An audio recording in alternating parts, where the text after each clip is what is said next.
con la República Dominicana. Para muchos que me conocen saben que soy de origen venezolano.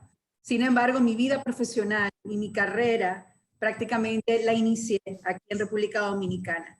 Y si puedo elegir alguna de las experiencias que marcaron mi vida, precisamente tienen que ver con las recurrentes temporadas de huracanes, también algunas situaciones que han conmovido no solamente al país, sino al resto del mundo, específicamente el terremoto de Haití. Ustedes recuerdan que el 12 de enero del año 2010 fue una crisis que nos impactó directamente aquí a la República Dominicana, y eso precisamente fue lo que me motivó en lo personal, como periodista, como comunicadora, a acercarme luego al ámbito de la seguridad y la defensa, que es donde estoy trabajando. Quiero que dejen de cerrar algunos micrófonos por allí. Entonces, les comentaba que estas experiencias nos permiten tener un criterio más amplio sobre la responsabilidad informativa que pesa sobre los hombros de los periodistas, no solamente como responsables de llevar contenidos de calidad, sino también en cómo ser estrategas al momento de poder armar campañas, procesos de comunicación desde las instituciones y mucho más aún en el caso de aquellas que tienen la misión delicada de garantizar la seguridad de un país, pues es necesario tener una formación que básicamente te permita manejarte desde diferentes escenarios. Hace algunos años, como lo refirió Manuel, escribí 2 libros. Uno de ellos, al que titulé Comunicación, Emergencias y Desastres, que tengo el interés de compartirlo y retomarlo de nuevo porque pues, fue en el año 2012 que lo publiqué, pero tiene consejos útiles, no solamente para reporteros, sino también para estrategas de la comunicación, cuando deben enfrentarse sobre todo a apagar o a mitigar algunos incendios frente a la opinión pública, y que ha sido de gran utilidad también para militares que no han tenido la oportunidad de cursar como nosotros quizás la carrera de comunicación, pero que les toca enfrentarse en el día a día a las preguntas incisivas y a la opinión pública. El segundo texto al que me voy a referir hemos titulado como #Soy Preventivo, redes sociales, seguridad y emergencias, que viene a demostrar cómo las redes sociales inciden directamente en las estrategias de seguridad y la gestión del riesgo del Estado dominicano cuando se presenta una crisis. Como bien es sabido, actualmente vivimos una pandemia donde no es fácil solamente conseguir las informaciones, sino también estructurar desde un punto de vista humanístico y colaborar con todo lo que tiene que ver con la mitigación y los procesos de resiliencia, no solamente de la población a la cual informamos y a la cual no debemos, sino también construyendo un sentido de autoprotección y de sobreposición del mismo periodista en medio de la situación de crisis. Sabemos que la comunicación es básicamente el elemento fundamental dentro de la evolución de la humanidad y la importancia está vinculada directamente con la seguridad. En el caso estratégico, para garantizar el posicionamiento, la reputación y también la transmisión de valores de las instituciones, es necesaria poder pensarla desde un punto de vista estratégico. Estrategia, cuando nos referimos a este término, básicamente nos recuerda a lo que significa un general de un ejército. Y como tal, pues nos va a permitir ganar batallas en las llamadas guerras mediáticas. Obviamente todo va a depender de la cabeza que dirige el cuerpo y la intención de los mensajes que vamos a mencionar ahora. Medio de redes sociales, de esta infoxicación a la que estamos muy acostumbrados durante las 24 horas del día, es necesario, y me voy a referir a 3 etapas básicas para poder comunicar en medio de una crisis. La primera de ellas es que debemos de valorar, diagnosticando la realidad, si se quiere, con una óptica imparcial, tratando de relacionar los hechos de la manera más fría posible y pensando en las posibles dimensiones, bajo un pensamiento prospectivo. Tenemos que tratar como estratega de imaginar la evolución de la problemática a la que nos estamos enfrentando. Luego que terminamos este análisis de entorno, hay que determinar con quién queremos dialogar sobre la crisis, cuáles son los públicos a los cuales nos vamos a dirigir estos mensajes y a quiénes vamos a hacer de conocimiento la estrategia que hemos conformado. En medio de esta estrategia, obviamente, como pensamos en contenidos, independientemente de la entidad que van a conformar los mensajes, tenemos que pensar en esos productos a ofrecer. Al momento que decidimos dialogar, entonces utilizamos los métodos más convenientes y los medios que sean necesarios acorde a las circunstancias que se nos presentan. Entonces, estos 3 pasos básicos nunca deben de perder de vista que la comunicación debe de ser creativa, empática, de proximidad, porque al final estamos tratando con seres humanos que tienen iguales necesidades que las personas que dirigen las instituciones o los mismos gerentes que son dueños o propietarios de los medios de comunicación. O sea, dentro de una crisis nacional, nosotros tenemos que pensar en estos casos, primero en la mitigación, cómo resolver el problema, y segundo, cuál debe de ser esa actitud de resiliencia para poder sobreponernos. Entonces, podemos ver en estos escenarios como líderes, en el caso del ámbito militar, que es donde he tenido un poquito más de experiencia en los últimos años, como jerarcas, como el rey de España, lideran el grupo de operaciones, pero que también van acompañados con sus estrategias de comunicaciones. Vemos cómo los policías han asumido las labores de patrullaje y se involucran con la población porque forma parte de su misión de garantizar la seguridad y la protección civil. Aquí en el caso específico de la República Dominicana, no es casual que, por ejemplo, se estén organizando conciertos móviles que han causado un gran impacto en la gente, que ha convertido en una especie de aliciente para las personas que en medio del agobio de estar confinados en sus casas, tratando de obedecer este toque de queda, pues se convierte esto como parte de una estrategia en comunicaciones y donde se humaniza la figura del militar, no solamente como el garante de la seguridad, el que porta el arma, bajo la mística, bajo la idea o el mito de que las instituciones militares son cerradas, guardan secretos, sino que más bien exponen a estos actores al final de primera línea, en medio de la crisis, y los aproxima a la población civil. Entonces, en este momento, visto este escenario, cuando somos estrategas o pensamos en estos procesos de la comunicación, lo importante, además de lo que ya yo he referido, es evaluar el alcance de la estrategia que hemos echado a andar.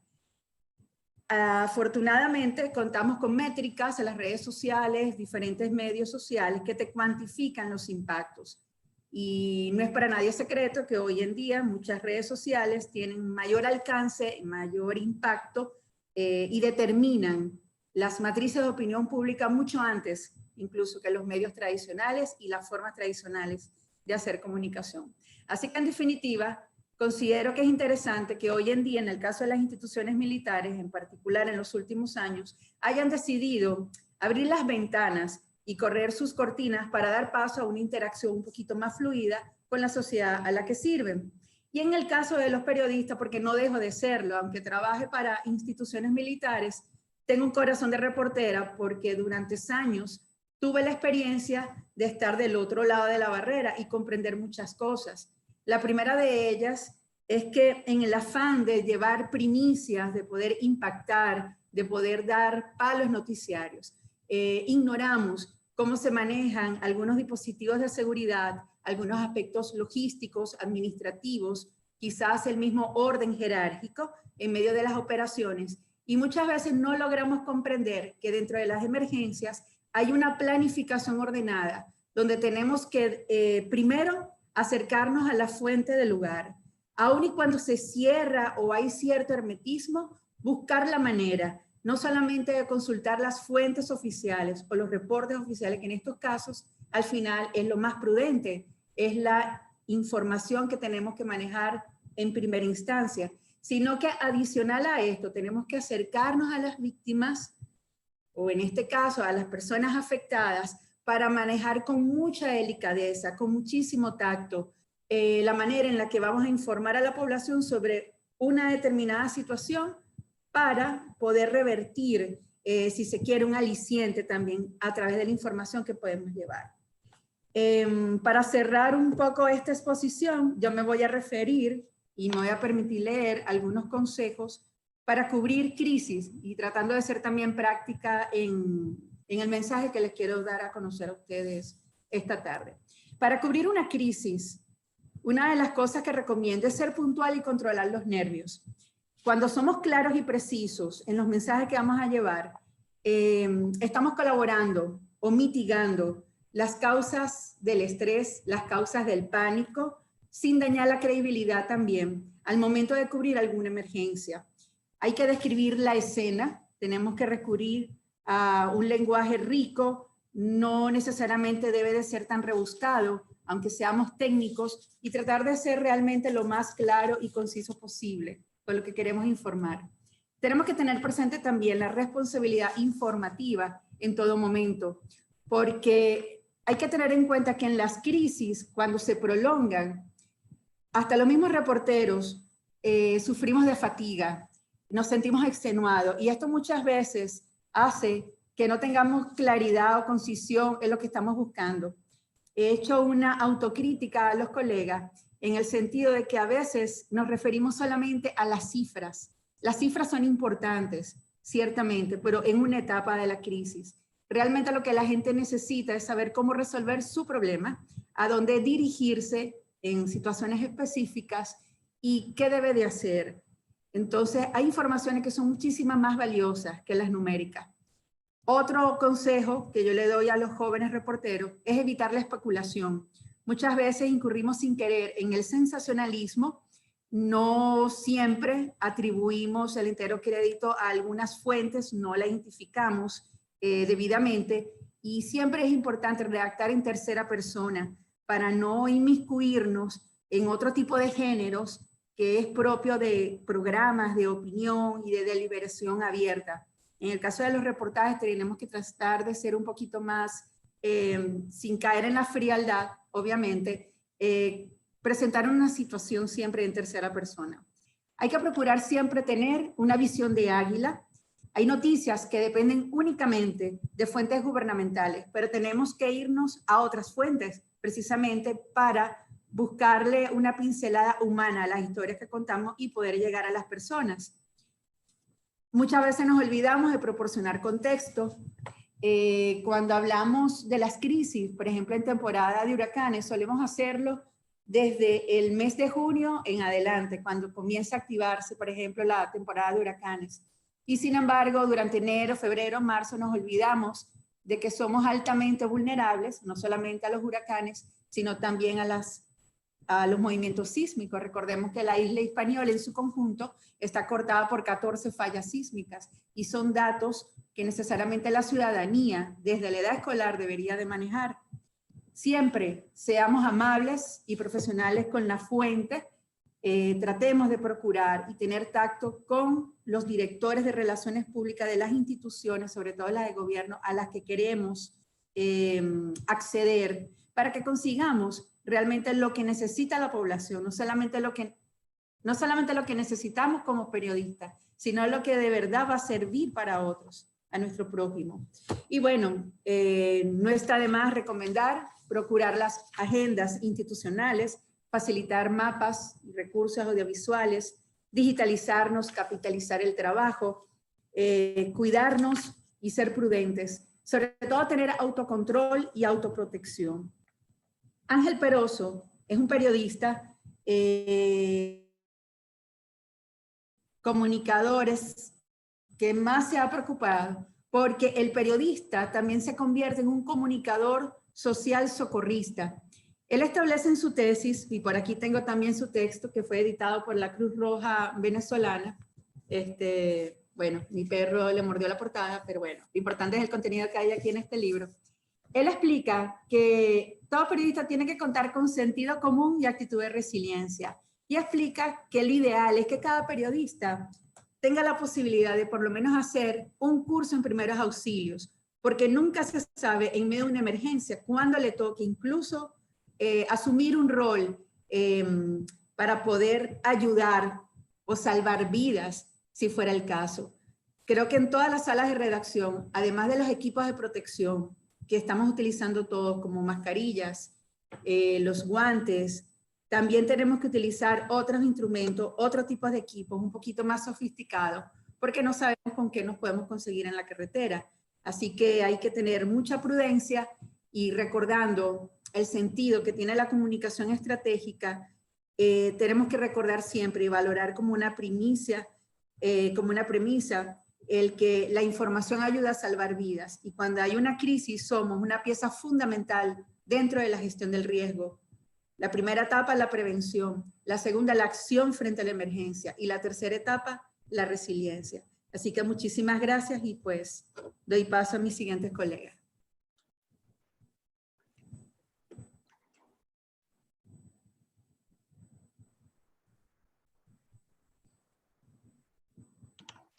Bueno, ok, sí, ahora sí estamos conectados. Bueno, ya vimos la participación de Seine Sánchez, una participación como siempre ya nos tiene acostumbrado con mucha calidad. Entonces ahora nosotros vamos a pasar a nuestro próximo panelista, que es Víctor Bautista, es periodista egresado de la Universidad Autónoma de Santo Domingo con un máster en Dirección en Comunicación de la Universidad de Barcelona, España.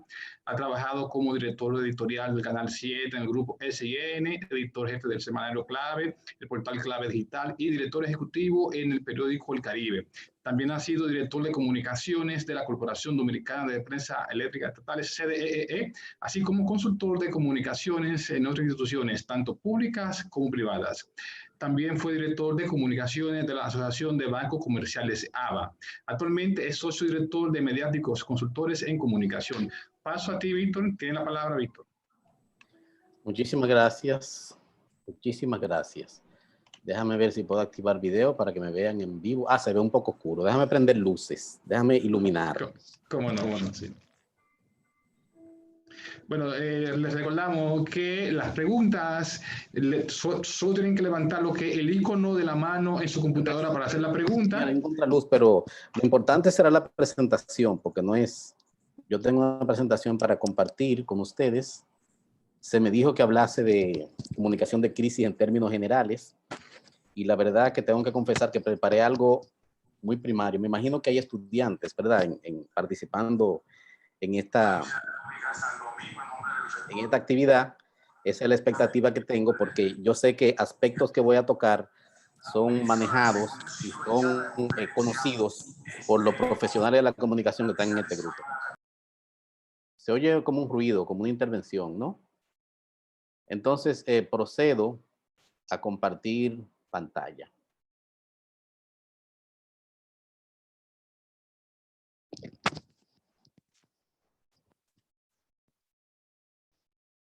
Parece que hay un problema. Déjame ver.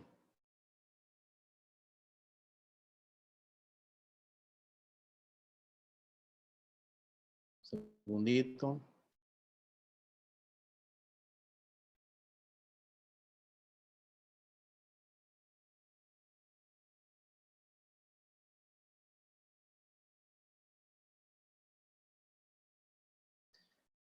Tengo dificultades para compartir pantalla. No me está saliendo. Un momentito.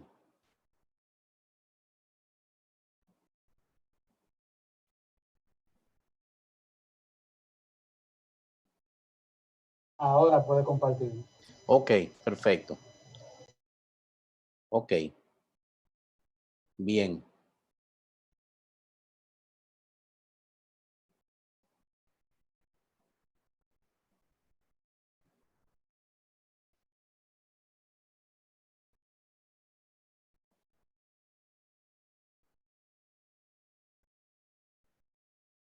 Ok.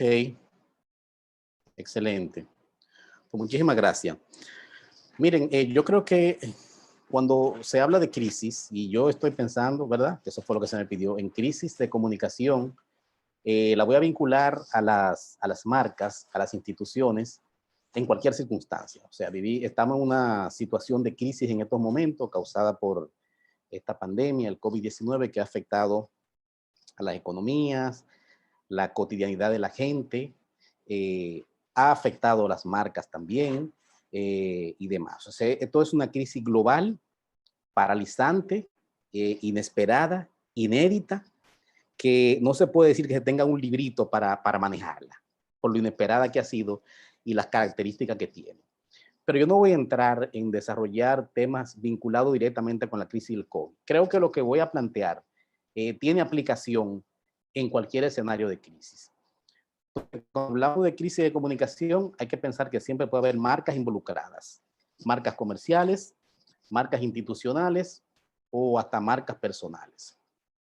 Y que las marcas son los activos de mayor valor de las compañías, como dicen Carrera, Ayosa y Carreras en su texto Reputación Corporativa.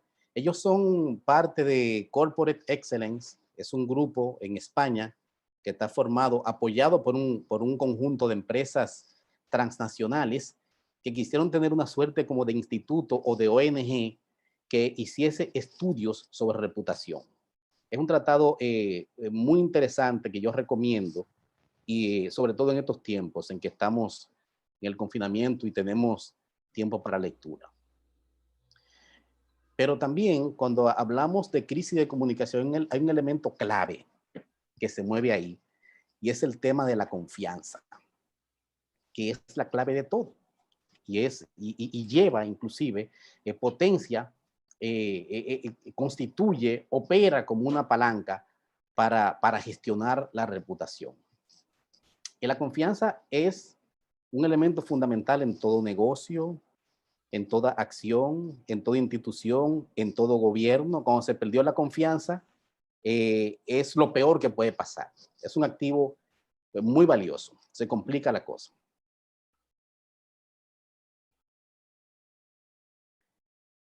En una crisis, nosotros vemos, pueden intervenir múltiples elementos. O sea, podemos ver muchísimos ejes converger en una crisis. Desde mi óptica, estos son los básicos. Una crisis es una ruptura de un orden establecido, de algo que tiene una lógica, y de repente se bloquea, que implica niveles de inestabilidad de diferentes tipos, afectación de la reputación, la pérdida de vida, riesgo, peligro, pérdida de confianza, etc. La semántica de la crisis es amplia. Esto es simplemente una aproximación a una definición de lo que es una crisis. Ahora, ¿cuál es el rol de la comunicación en situación de crisis? Hay quienes esperan que en situación de contingencia, situaciones críticas, en coyunturas aciagas, la comunicación se convierta en un elemento que genera milagros, o sea, transformador, y que puede de repente convertir lo que está mal en lo que está bien, y que puede controlar todo de inmediato. O sea, la comunicación no tiene esos poderes, no tiene esa característica. La comunicación acompaña procesos, y eso hay que entenderlo. Y puede ayudar, por supuesto, a mitigar, a reducir los riesgos de un proceso crítico, a controlar daños y abrir la trocha, el camino, la vía para recuperar la normalidad. Pero es un acompañamiento, o sea, y la comunicación es exitosa en la medida en que acompaña buenas prácticas. Porque el problema es que si una empresa cae en crisis por una situación X, un país, una institución, y no tiene salidas políticas claras, adecuadas para gestionar la crisis, es poco, señores, lo que se puede hacer desde la comunicación. O sea, la comunicación va acoplada a tener una estrategia de control de crisis, y Zainé habló claramente ahorita, o sea, es un panorama muy interesante. Si tú no tienes un plan de gestión de desastre, de crisis, de asuntos inesperados, ¿verdad?, de políticas claras, para la comunicación resultará muy difícil generar un acompañamiento, porque no es milagrosa. Ahora, ¿qué puede hacer la comunicación en situación de crisis? Y sí le corresponde como un rol fundamental. Bueno, aprovechar para influir de manera positiva.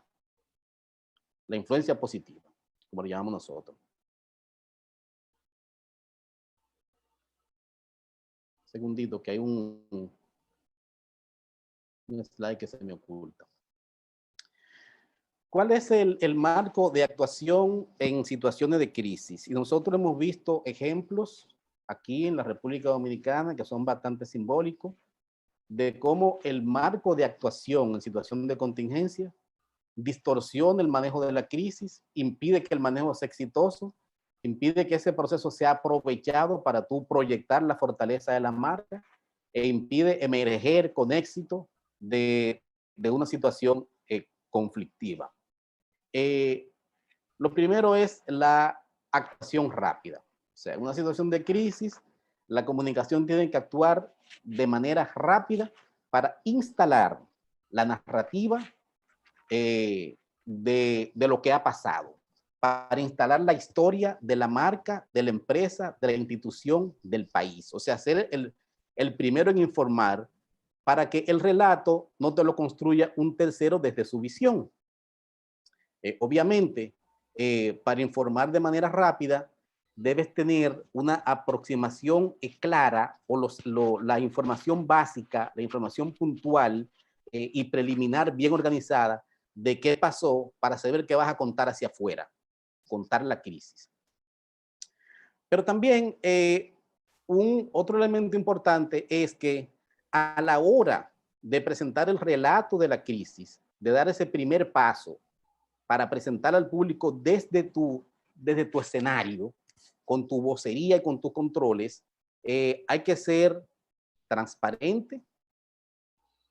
Es decir, eso implica ofrecer toda la información necesaria que no transgreda lo estratégico, porque toda empresa, toda institución, todo país tiene informaciones estratégicas que compartirlas en público, en cualquier situación, sea de crisis o no, representa riesgos importantes.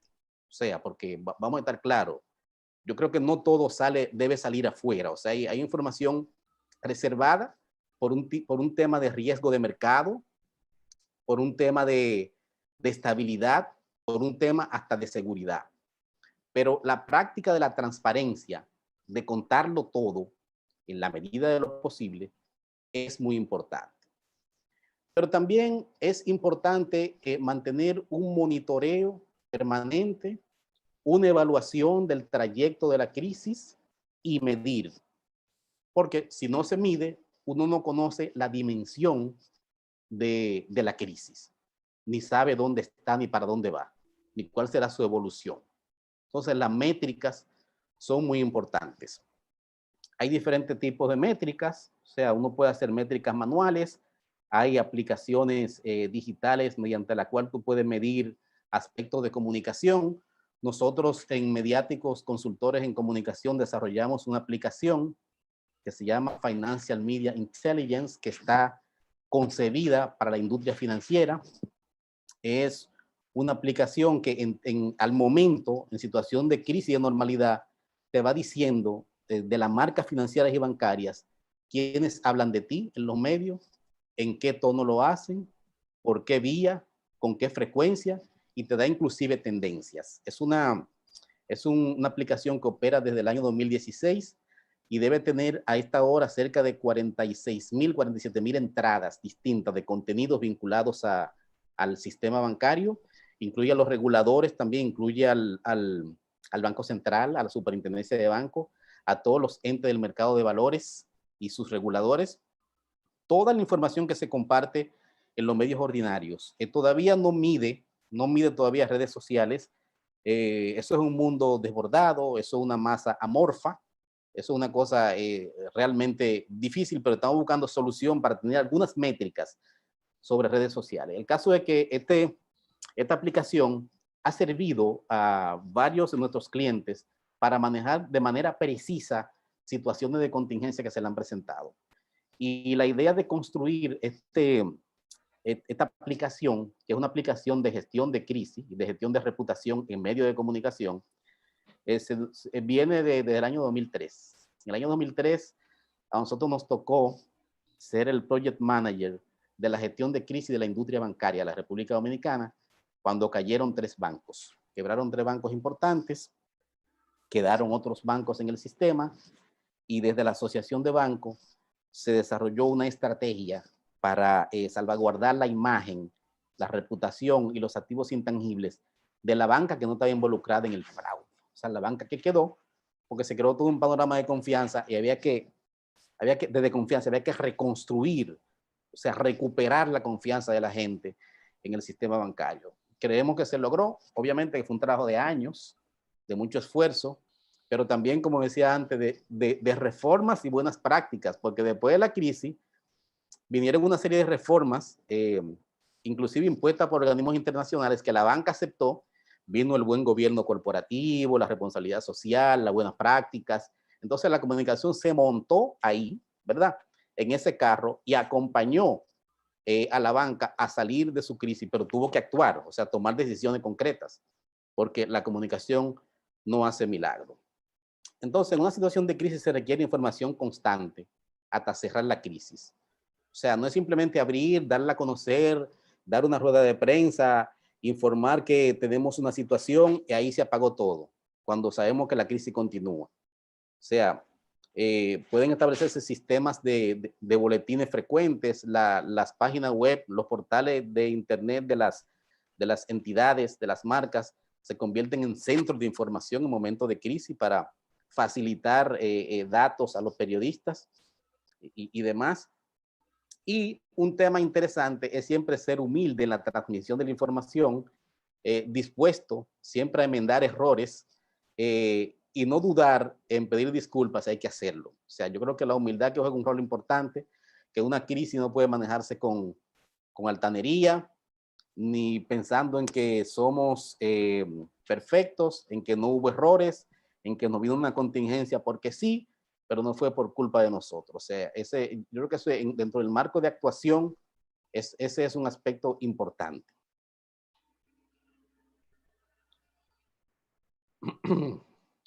Y aquí retomo algo que dije al principio, que estar preparado para la crisis es importante. Entonces, el punto número 1 es que si usted es una empresa, usted sea un buen ciudadano corporativo.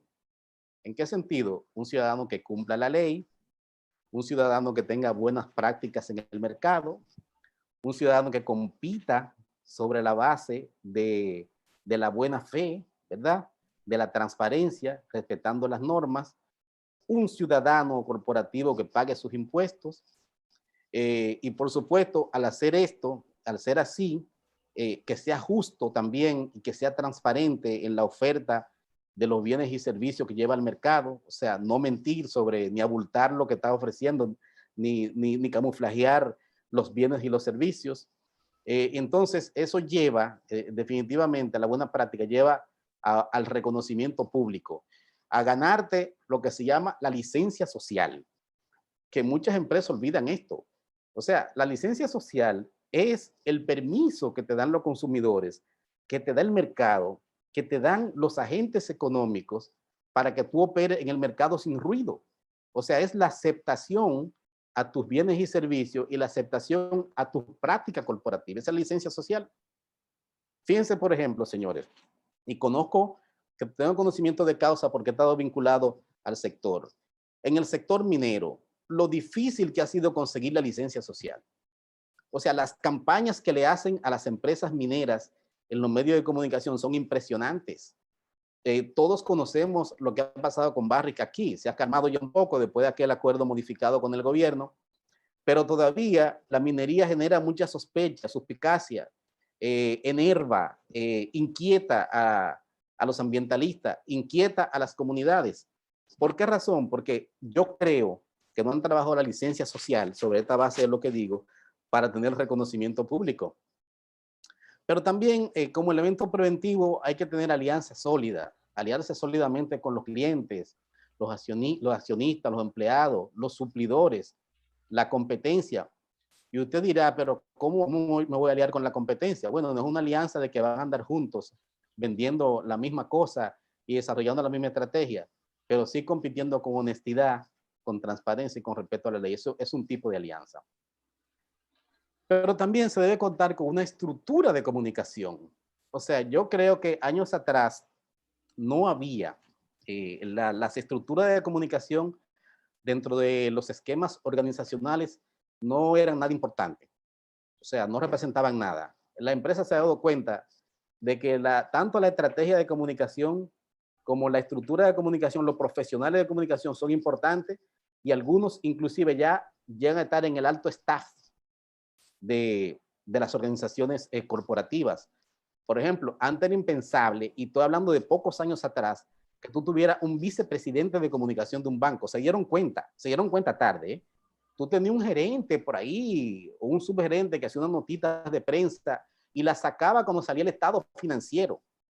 De 2003 hacia acá, la banca es una entidad conversadora que tiene un diálogo instalado con la sociedad y que lo dice todo. O sea, yo que tengo que hacer todos los días un resumen bancario y financiero de noticias que salen en los medios, clasificada para altos ejecutivos, uno se da cuenta de la cantidad de contenido que generan los medios del sistema financiero hablando por sí mismo.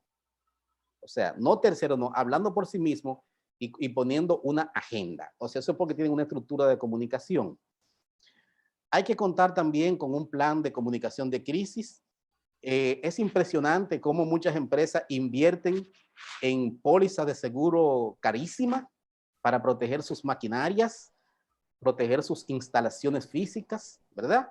Proteger sus inventarios. Y yo creo que eso está muy bien, que se tenga un seguro para esos fines, para protegerse contra catástrofes naturales. Está muy bien, pero algunas no confían en tener un plan de comunicación de crisis que es también un seguro. Porque ¿cómo tú vas a enfrentar una crisis que te llegue de manera inesperada o de manera anunciada si no tienes un plan desarrollado?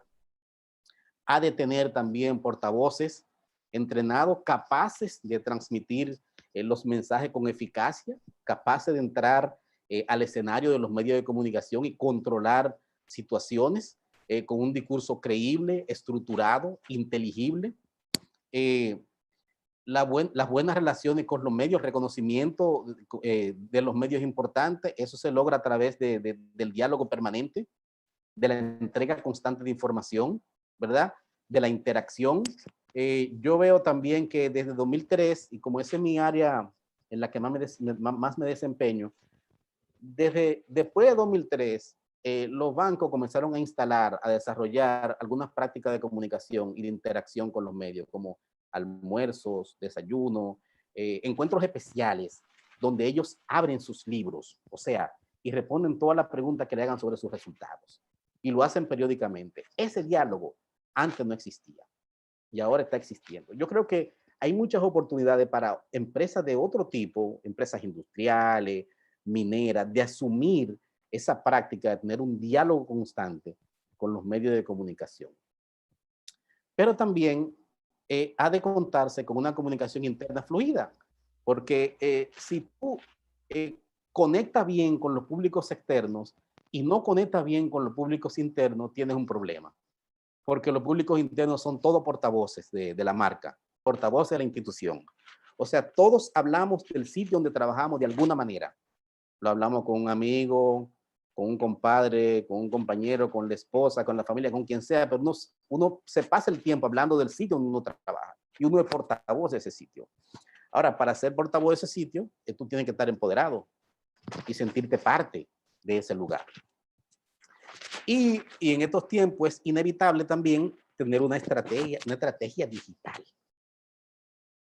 Porque, señores, las grandes crisis están eclosionando en la esfera digital. Ahí es donde están eclosionando. No es en los periódicos impresos que te salió una historia por aquí, es en la esfera digital. Y yo creo que ahora mismo no hay manual, no hay librito, yo creo que no hay una táctica única para tú manejar crisis en la esfera digital. Pero hay que tener una estrategia. Monitoreo, análisis, desarrollo de contenido, planificación de contenido y demás.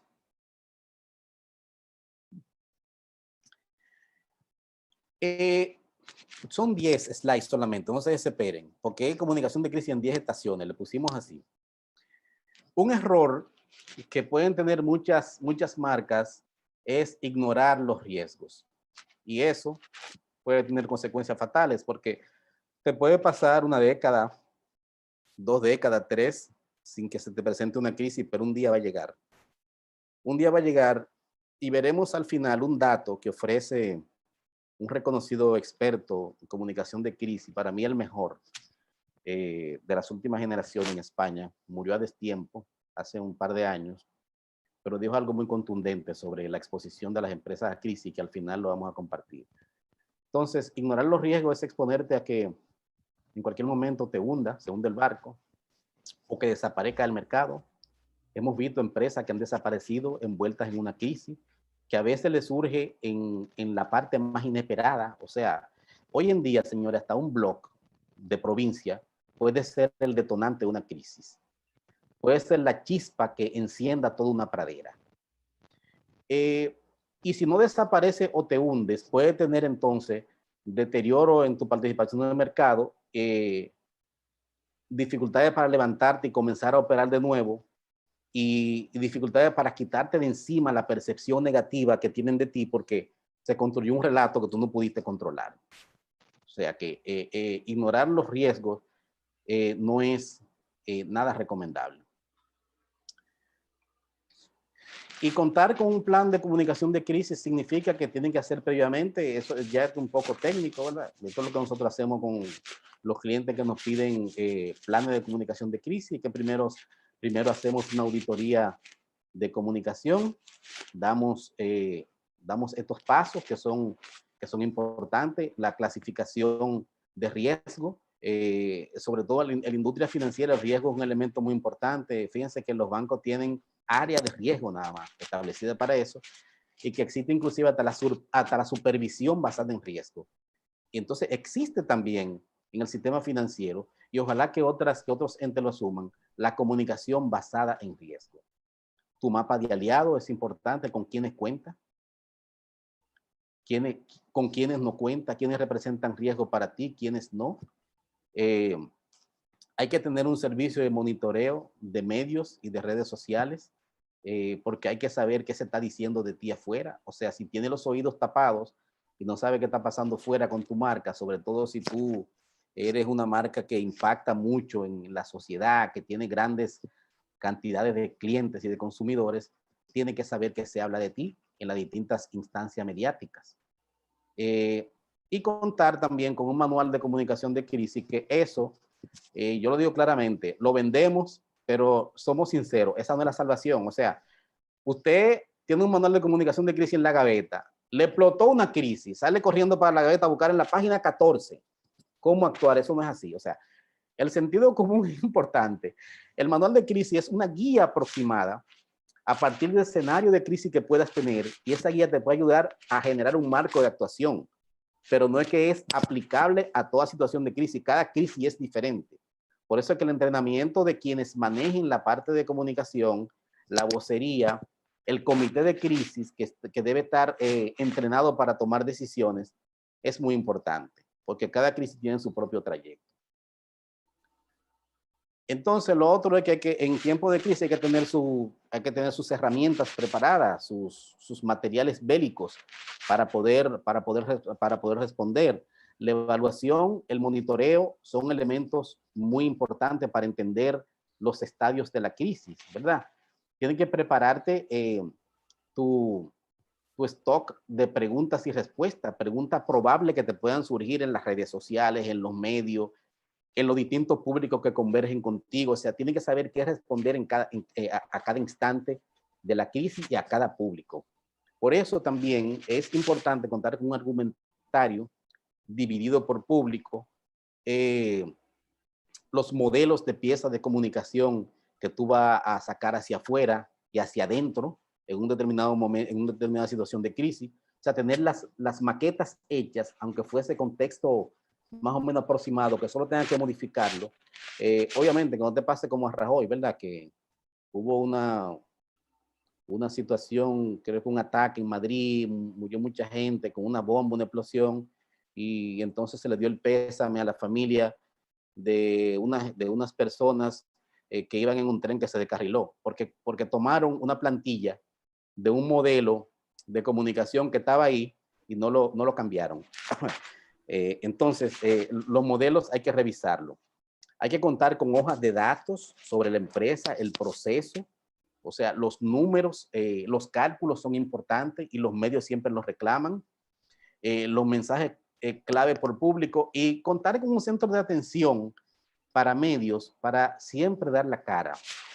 Lo peor que puede pasar en una gestión de crisis de comunicación es que los rostros desaparezcan y que no aparezca un responsable para contar la historia, para dar respuesta a los medios que estarán encima de la crisis en función de su magnitud, haciendo preguntas.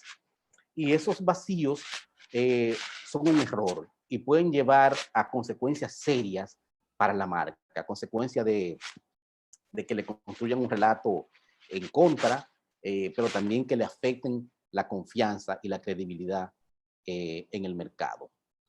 El público interno, como dije ahorita, tiene que estar absolutamente alineado, siempre en comunicación con el público interno, porque son embajadores, son portavoces espontáneos.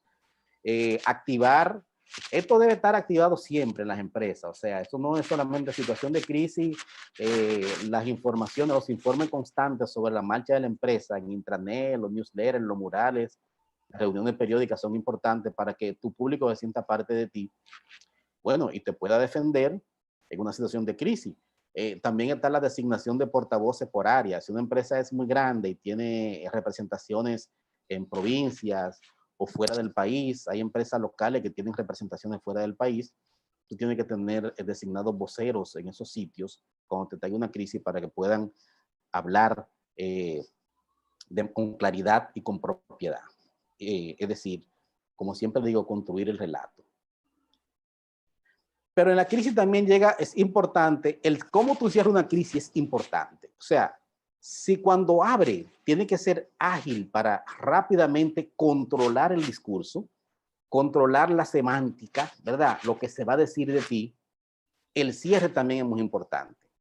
Y tiene que tener para esos fines la evaluación de la magnitud de los daños, documentar todo, pero un elemento importante es la prevención a futuro, desarrollar mejoras y darla a conocer a tus públicos de interés.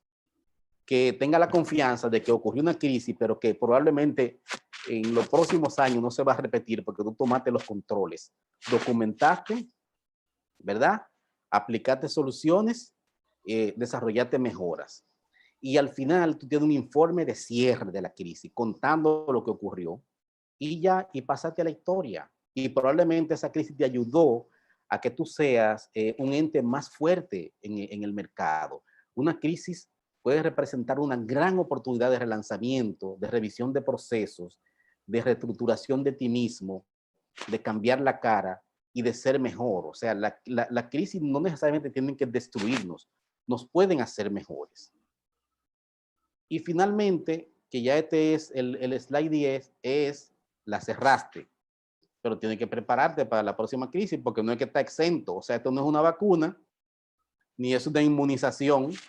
La crisis te puede volver en cualquier momento, en un momento inesperado. Entonces, hay que revisar siempre los mapas de riesgo, actualizar frecuentemente la estrategia de comunicación porque los tiempos son cambiantes. O sea, una estrategia de comunicación del año 2003 a lo mejor hoy no te funciona, no te sirva para nada, porque hay nuevos indicadores, nuevos elementos en la sociedad, nuevas cosas a tomar en cuenta.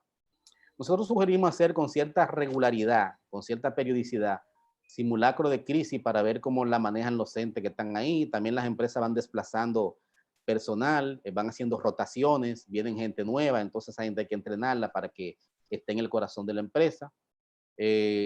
Reforzar los puntos que podemos considerar vulnerables para prevenir la crisis y fijar un relato, o sea, fijar una historia que se hable de ti de manera positiva. Ser una marca dialogante y que escucha también a su público de interés, pero hacerlo sin populismo corporativo, porque existe el populismo corporativo y por ahí no es el asunto. Entonces, lo que le decía de Enrique Alcatz, para mí un admirable experto en gestión de crisis, autor de varios textos que para mí son emblemáticos, murió a los 50 y pico de años, hace unos 3 años, un gran profesor con mucho reconocimiento. Él decía que el 95% de las empresas sufren a lo largo de su vida una crisis o contingencia seria que pueden poner en peligro su existencia. O sea, por eso es que esto tiene que ser dinámico y tiene que irse adaptando a los tiempos. La gestión de crisis y prepararse para la crisis de comunicación tiene igual o más valor que tener una buena póliza de seguro. Y hasta aquí llega mi presentación. Muchas gracias.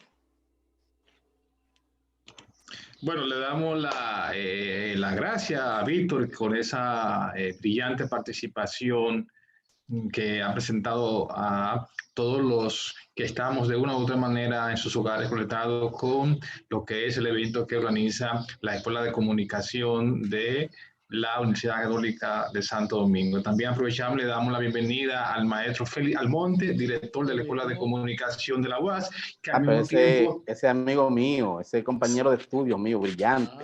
Así es. Que es socio también en lo que tiene que ver con el montaje de este evento. Tanto la Escuela de Comunicación de la UAS como la Católica son socias en el montaje de este evento, al tiempo que felicitamos también a los maestros Jesús María y Luciano de la provincia de San Juan de la Maguana, que están conectados también con nosotros. Queremos decirle también que... pero perdón, de San Juan, ese es mi pueblo, nacido y criado por allá, así que saludos. Así es, hay muchos participantes en la provincia de San Juan también que están conectados con nosotros, al tiempo de decirle que la transmisión de este evento también, además de que se está haciendo vía Zoom, se está haciendo también por las redes sociales también de la universidad. Así que agradecemos la participación de Víctor brillantemente. Entonces, nosotros tenemos lo que sería la otra participación del maestro Alexis Peña, que estaba supuesto a ingresar, se ha retrasado un momentico porque donde él trabaja se le ha retrasado, ¿no? Creo que ya lo tenemos aquí en conexión, ¿no? Alexis, me parece, sí, ya está aquí. Entonces nosotros, terminado Alexis, vamos a pasar entonces a lo que sería la sesión de preguntas y respuestas, ¿no? Pero primero vamos a presentar al maestro Alexis Peña, es un destacado periodista, además es profesor de nuestra Universidad Católica de Santo Domingo, al mismo tiempo es articulista del periódico El Día, también tiene una especialidad en relaciones públicas y tiene otra especialidad en mediación familiar. Además, es docente en la Escuela Nacional de la Judicatura. Así que le damos paso al maestro Alexis Peña. Tiene la palabra el maestro Peña. Y buenas noches a todos y a todas.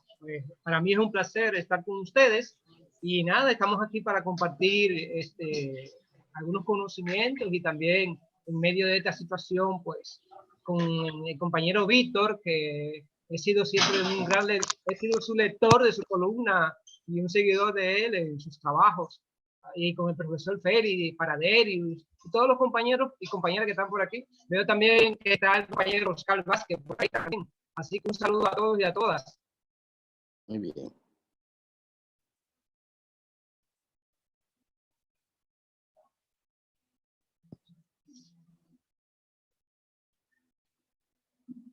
No se oye, Manuel.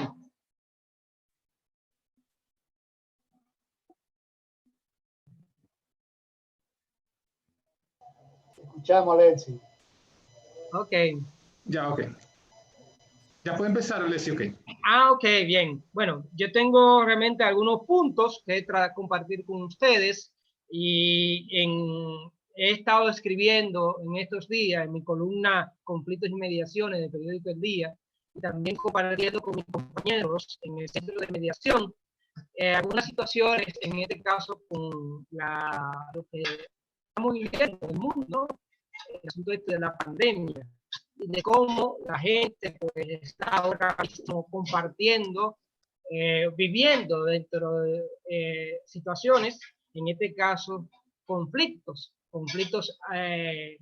familiares, y cómo de una forma u otra ellos y ellas están aguantándose, digamos, situaciones, postergando posiciones en torno a sus diferencias en ellos y ellas.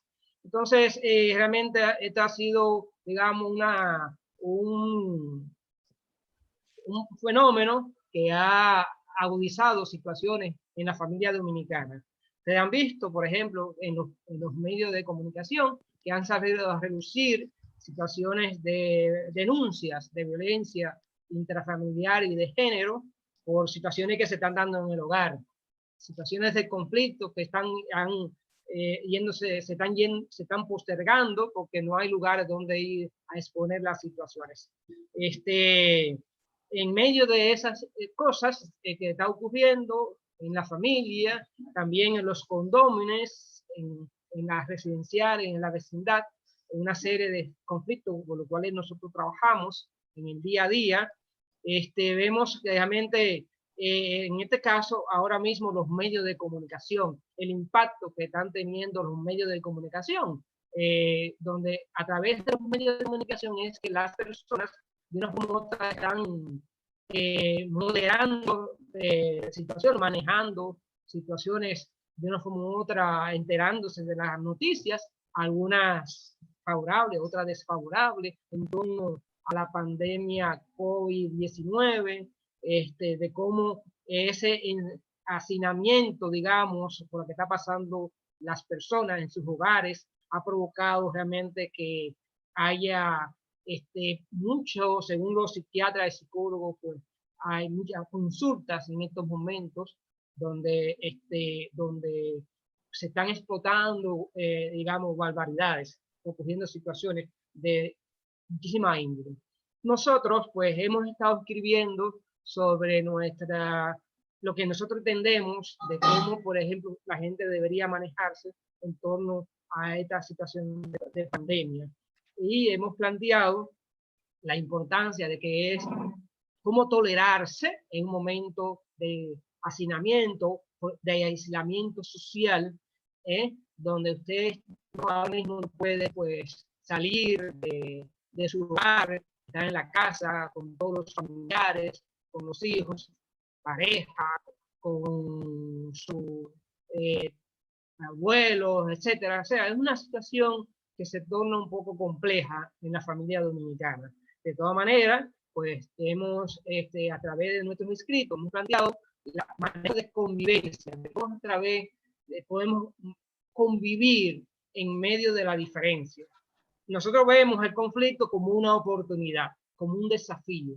Vemos el conflicto como algo oportuno, algo que es importante para el desarrollo y la trayectoria de toda sociedad.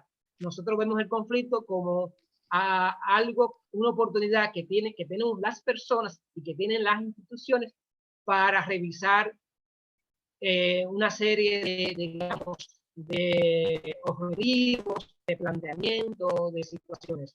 Entonces, vemos cómo los medios de comunicación de una forma u otra pueden manejar, pueden ayudar. Porque ustedes saben, nosotros como periodistas sabemos que los medios de comunicación tienen tres objetivos, y uno de los objetivos de los medios de comunicación es informar. ¿Informar qué?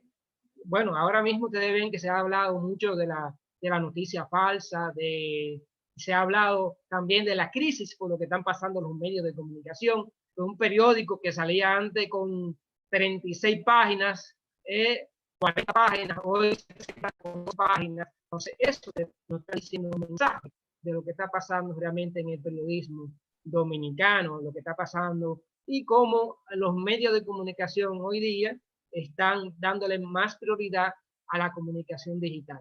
Ahora bien, no todo el mundo tiene acceso a los medios de comunicación digital. El acceso todavía digital es limitado. No llega a toda la sociedad. Entonces, pensamos que medios como este tipo de análisis y de planteamiento, de jornadas que se hacen, pues son jornadas interesantes porque mucha gente se conecta por esta vía, jóvenes, estudiantes, amigos, maestros, maestras, pues de una forma u otra pues socializamos, y esto es lo importante de este tipo de actividad. Nosotros, por ejemplo, vemos también de que el Estado, bueno, planteamos, bueno, el Estado, ¿cuál es la función del Estado en medio de todo esto? Bueno, el Estado es el ente regulador de todo, de la sociedad. Aunque dicen algunos que hablan del Estado, bueno, todos somos el Estado, bueno, pero el Estado tiene una cabeza, tiene una jerarquía. Entonces, en ese sentido, nosotros entendemos que el Estado debería también asumir con más ahínco algunas campañas de educación ciudadana en torno no solamente a la pandemia, sino también en torno a la convivencia en los hogares dominicanos. Es importante de cómo la gente puede convivir en medio de encerrado en su casa. Quédate en casa, pero ¿cómo me quedo en casa? ¿Cómo manejo las situaciones en la casa? ¿Cómo manejo mis diferencias? ¿Cómo me puedo comunicar con mis hijos, con mi familia, con mis hermanos que están en el interior, en el exterior? O sea, no hay una orientación abierta para las personas. ¿Dónde llamo para poder recibir? Entonces, nosotros tenemos que realmente en estos momentos es importante de que, bueno, yo siempre creo en el diálogo como herramienta útil para resolver situaciones, para plantear las ideas, y creo en las ideas. Claro, creo también en la tolerancia de las ideas, en el respeto de las ideas. Y en ese sentido, las ideas en medio de esta crisis de salud por la que está atravesando el mundo, yo pienso que es muy importante que podamos compartir y socializar más a menudo todo esto. También quería decir de que hay instancias, digamos, aquí hace mucho que se viene hablando de mediación, de cómo resolver conflictos de manera pacífica. Incluso están las fiscalías barriales que ofrecen mediación comunitaria en los barrios populares, pero también hay mediación en torno a la familia, en torno a los conflictos que ocurren en los condominios, en los residenciales, etc. O sea, hay diferentes formas de abordar los conflictos donde uno puede tocar puertas. O sea, uno puede tocar puertas en el judicial, puede tocar puertas en el Ministerio Público. Por ejemplo, ustedes ven cuando uno tiene un conflicto laboral, pues inmediatamente va al Ministerio de Trabajo, pues usted tiene allá pues la oportunidad de llegar a algún tipo de entendimiento, a una conciliación, que una de las técnicas para resolver conflictos. O sea, que el conflicto, el periodista, el rol del periodista en el conflicto es un rol muy importante. ¿Y por qué es importante el periodista en medio de los conflictos sociales? Bueno, porque el periodista, como es un profesional de la comunicación, es una persona que orienta, que educa, que maneja a través de preguntas y jerarquiza la información, pues es un ente que orienta, que puede de una forma u otra mediar entre los conflictos sociales y el Estado. O sea, el periodista o nosotros los comunicadores sociales podemos ser mediadores de la sociedad en medio de este tipo de situaciones. Pienso que todavía hay muchos periodistas que están haciendo bien su trabajo, pero todavía creo que se puede hacer más.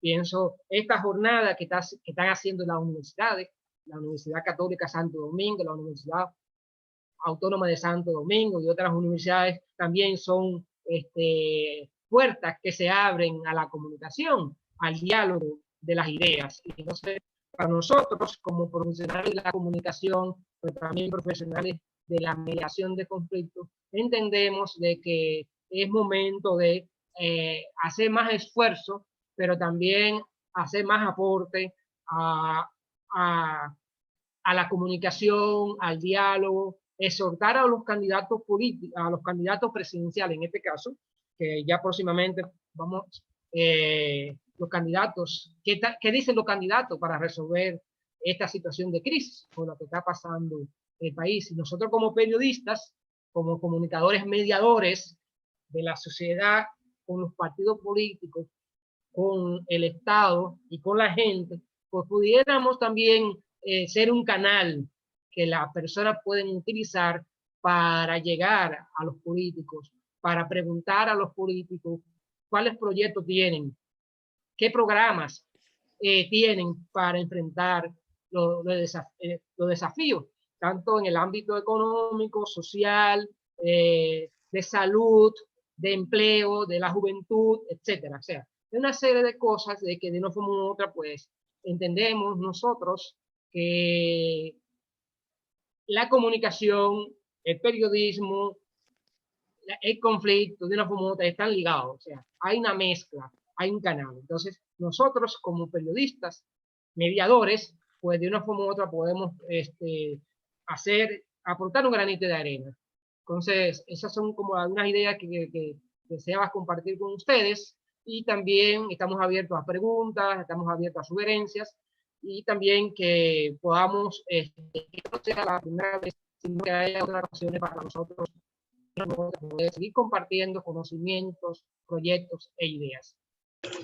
Bueno, gracias, maestro. Queremos también nosotros felicitar a John Jairo Jaime de Colombia, que está también en sintonía con nosotros. Pero antes, yo quiero llamar la atención que veo que en el chat se ha metido un mensaje, parece que alguien se metió y con mi nombre, ¿no? Y dijo algo que se lo voy a leer aquí en medio de esta actividad. Quiero verte, amor, quitarte una ropa. O sea, parece que alguien se metió y hackeó entonces el teléfono o la cuenta, qué sé yo, y puso esa oración. Esas son de las cosas que siempre ocurre cuando la gente a veces no le interesa formarse o participar del debate. Bueno, que de todos modos le decía que desde Colombia se une también a nosotros John Jaime, ¿no? Integrado también a este panel desde Colombia. Queremos también felicitar al maestro James Jiménez también, que está con nosotros aquí de la Universidad Autónoma de Santo Domingo. También felicitar también que está con nosotros aquí al maestro Oscar Vázquez también, que está integrado con nosotros aquí, ¿no? Y entonces, recuerden que ahora vamos a pasar a la fase de las preguntas. Entonces, los que quieran hacer preguntas solamente tienen que seleccionar la manito en su computadora y le va a salir el icono en la pantalla, o hacer la seña que aquí le pueden mover o poner por lo que es el chat una pregunta. Yo quiero iniciar alguna pregunta a cada participante o expositor más bien, y después entonces pasaríamos a los demás compañeros que están en lo que es el grupo virtual para la pregunta. Quiero pasar con Seiné Sánchez, una pregunta. Seiné, hemos visto que en el caso de lo que es la parte de seguridad nacional, en este caso, Ministerio de Defensa, que tú lo tocaste, hemos visto que como defensa que son ministerios, son cerrados a información. Yo te quiero preguntar a ti, ¿qué tan difícil es para ti, que eres consultora de comunicación de ellos, trabajar ese tema cuando tú tienes una entidad que es tan cerrada? Paso a ti el micrófono, Seiné.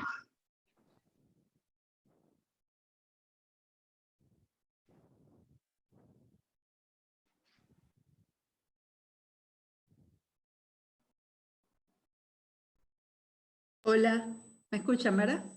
Sí, sí, sí, sí. Preguntaban que qué tan cerrados son los militares para la comunicación. Eso fue lo que me preguntaste, ¿cierto? Algo parecido. ¿Y cómo te manejas en ese escenario? Bueno, respondiendo a lo primero, a ver, por constitución los militares no pueden deliberar. Eso no significa que no puedan comunicar. Entonces, aclarado esto, yo lo que entiendo es que a veces se confunda la jerarquización o la verticalidad del mando con relación a lo que pueden ellos decir o prefieran omitir. Lamentablemente para los periodistas, que tenemos una percepción de que las fuentes deben de ser abiertas en todos los sentidos, muchas veces nos creamos un prejuicio de que los militares no pueden opinar en ciertas circunstancias. Pero en cada operación militar, incluyendo esta, donde ellos se están enfrentando a una pandemia, tienen protocolos, utilizan vocería y utilizan encargados o directores de relaciones públicas. ¿Qué ocurre? Hay situaciones donde si todos los directores de relaciones públicas se pusieran a hacer aclaratorias, se desvía la información. Entonces, por lo regular, y sobre todo en los últimos años, yo he observado que el alto mando militar sí se ha caracterizado por ser muy receptivo a la prensa, muy abierto. Nosotros que trabajamos a lo interno y de cerca con él, llega a tener contacto directo con líderes de opinión o con directores de medios de comunicación y responde preguntas que nos enteramos minutos después que ya lo hizo, minutos después que se ha publicado. Entonces yo no creo que realmente sean cerrados a las opiniones o al escrutinio público, sino que utilicen mecanismos y por supuesto, al ser instituciones que precisamente garantizan la defensa y la seguridad de un país, habrán situaciones en las que primero se reúnen a consultar a sus estrategas, a sus equipos de comunicaciones, información y luego la dan a conocer. y cuando la dan a conocer, entiendo yo que sí son receptivos a cualquier tipo de preguntas o inquietudes y lo manejan, pues.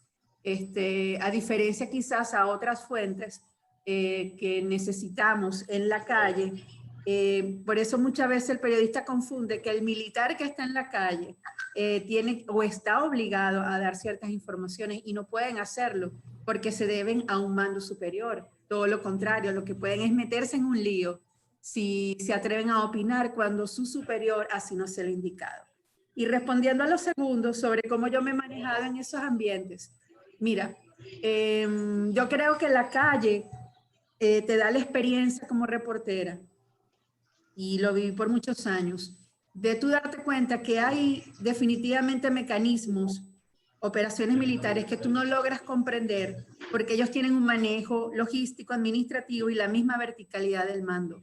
Entonces, cuando comprendes que a veces como periodista llegas sin tú quererlo, dañar una operación, te das cuenta que tú puedes conseguir lo que tú quieres como periodista. Tú buscas la información con las personas adecuadas, generando confianza con los jerarcas militares, demostrando que las informaciones no son para llevar un chisme, sino para edificar a la ciudadanía.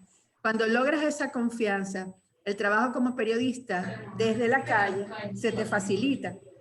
Y como periodista a lo interno también se te facilita cuando construyes puentes de confianza. Nosotros hemos tenido la experiencia en los últimos años en formar a periodistas dentro de las Fuerzas Armadas, pero también a oficiales militares en el área de la comunicación. Y ese intercambio ha sido súper interesante. Ok, la pregunta ahora, Víctor, para pasar después a la pregunta que le tiene el maestro Paradel, pero primero una pregunta, Víctor. Te vimos planteando cómo gestionar una crisis, ¿no? Y entonces la pregunta nuestra es la siguiente. Ese plan de crisis que tú magistralmente presentaste aquí, en lo que es una institución pública, ¿es posible aplicar eso en las oficinas públicas? Paso a ti, Víctor. Mira, yo creo que toda instancia que interactúe en la sociedad debería contar con un plan de crisis. Yo digo que uno tiene, a los gobiernos, tú lo ves presentando planes de gobierno, ¿verdad? Sus grandes lineamientos en términos económicos, en términos de salud,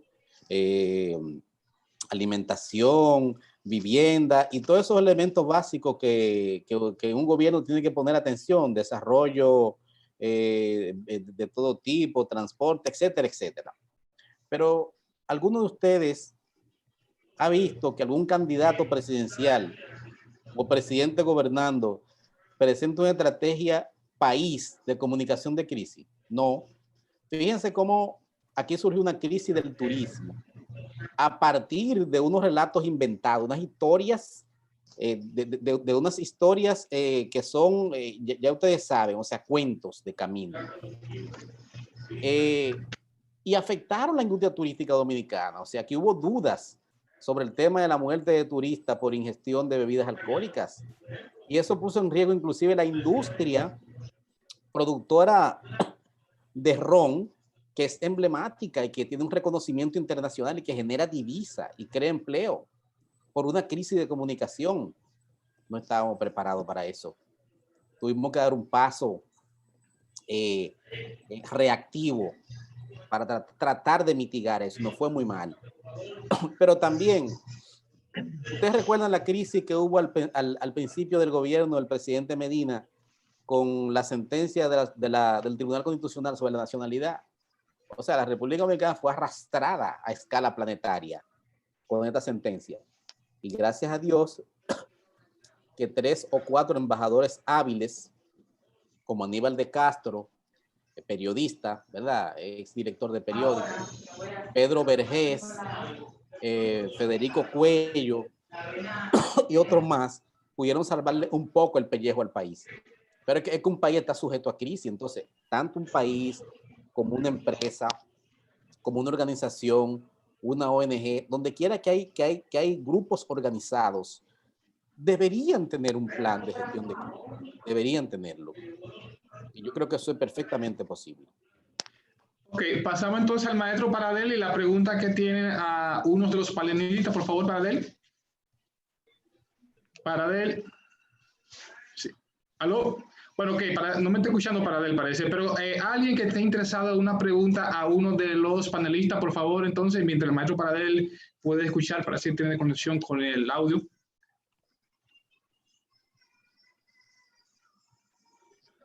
¿Aló?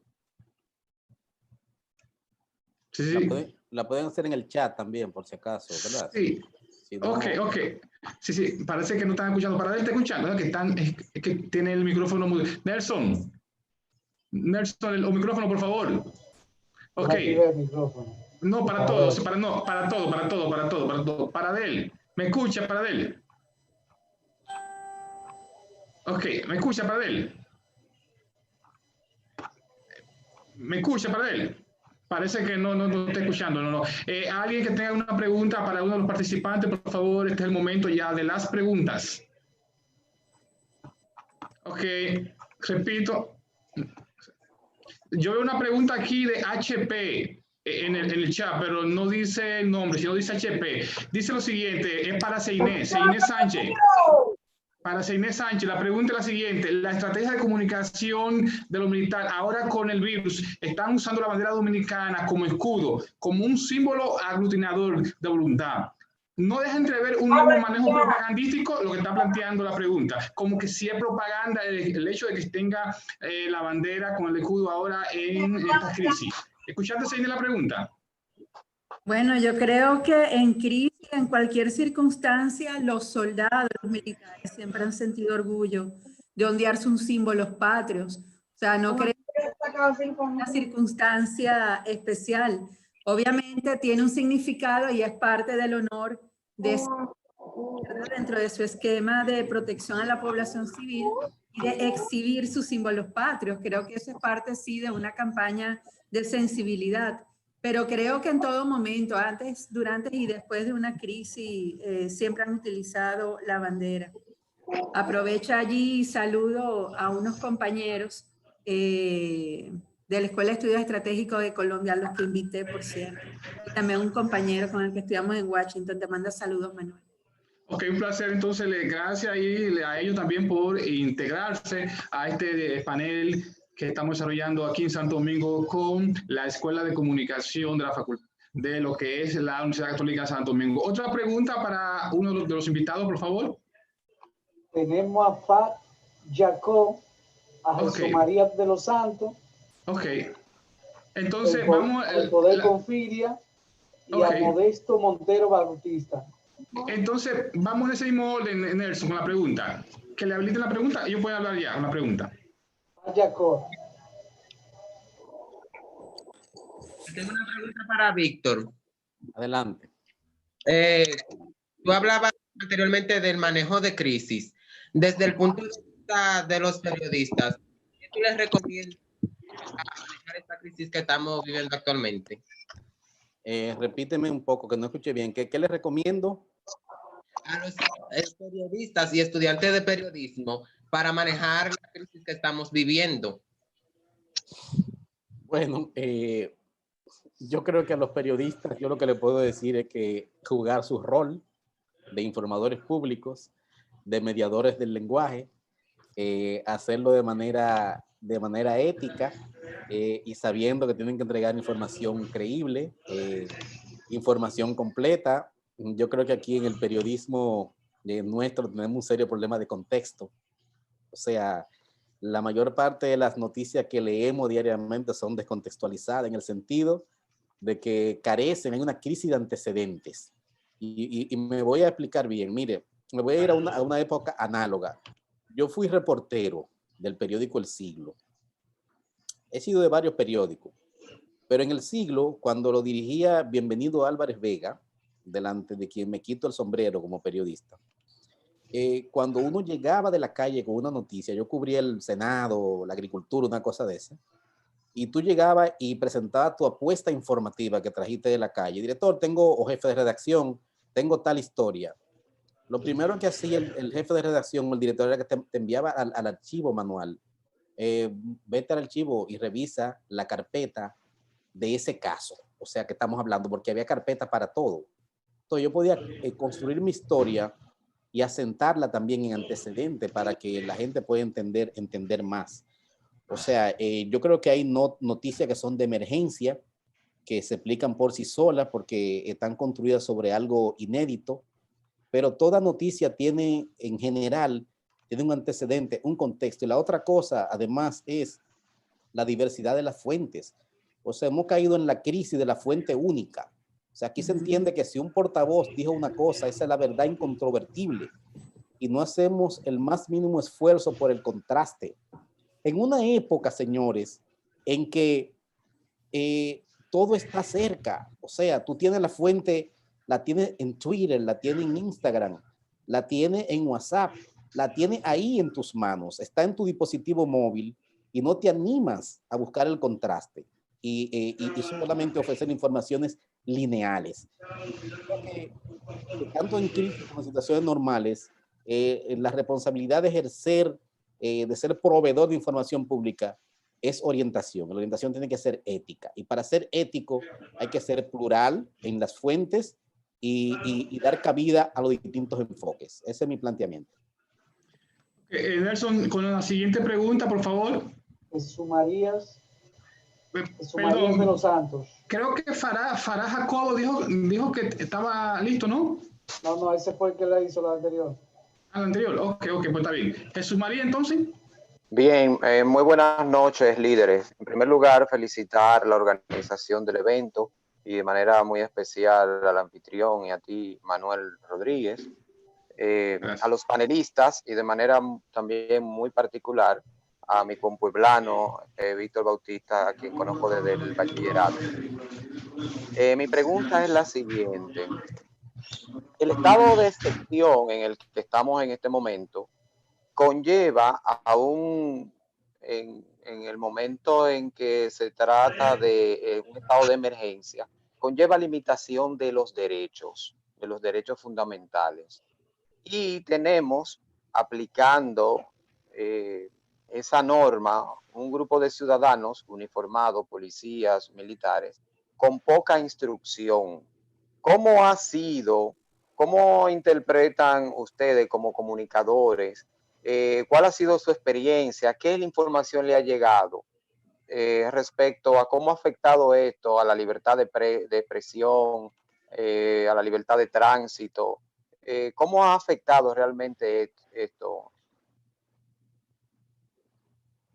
¿Quién responde? Zainé.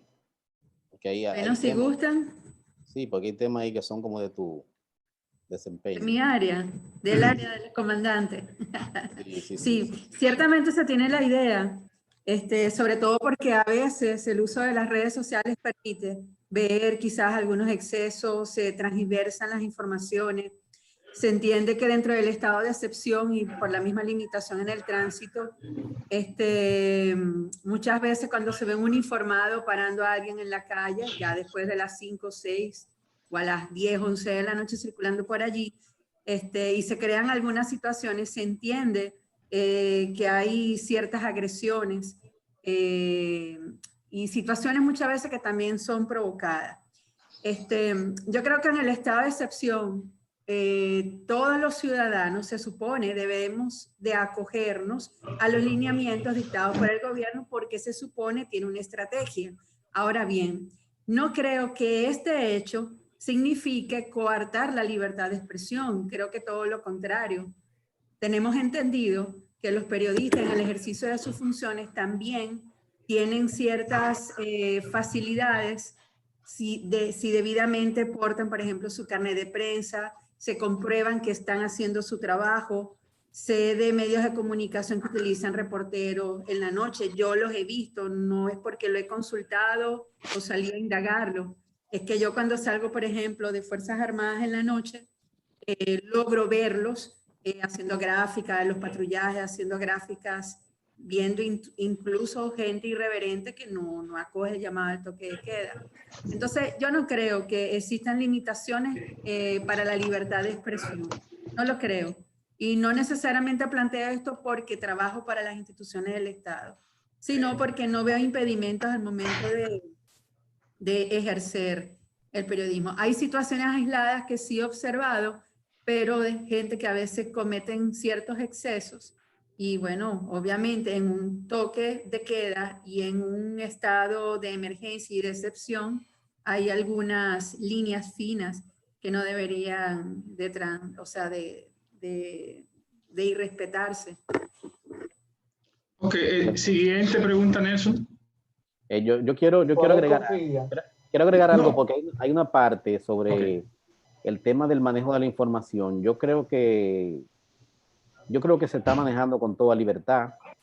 No me he enterado y tengo contacto permanente con entes de los medios de dificultades para coberturas, ni para que la información fluya de manera libre. O sea, yo creo que estamos viviendo que no tenemos ese problema aquí, esa es la verdad. Ni veo tampoco grandes obstáculos, siempre los hay, menores, pero en este caso de la pandemia no he visto, o sea, situaciones que lleven a pensar que se quiere conculcar el derecho a la libertad de expresión y al desarrollo del trabajo del periodista en la calle, en la redacción. No veo esos episodios realmente.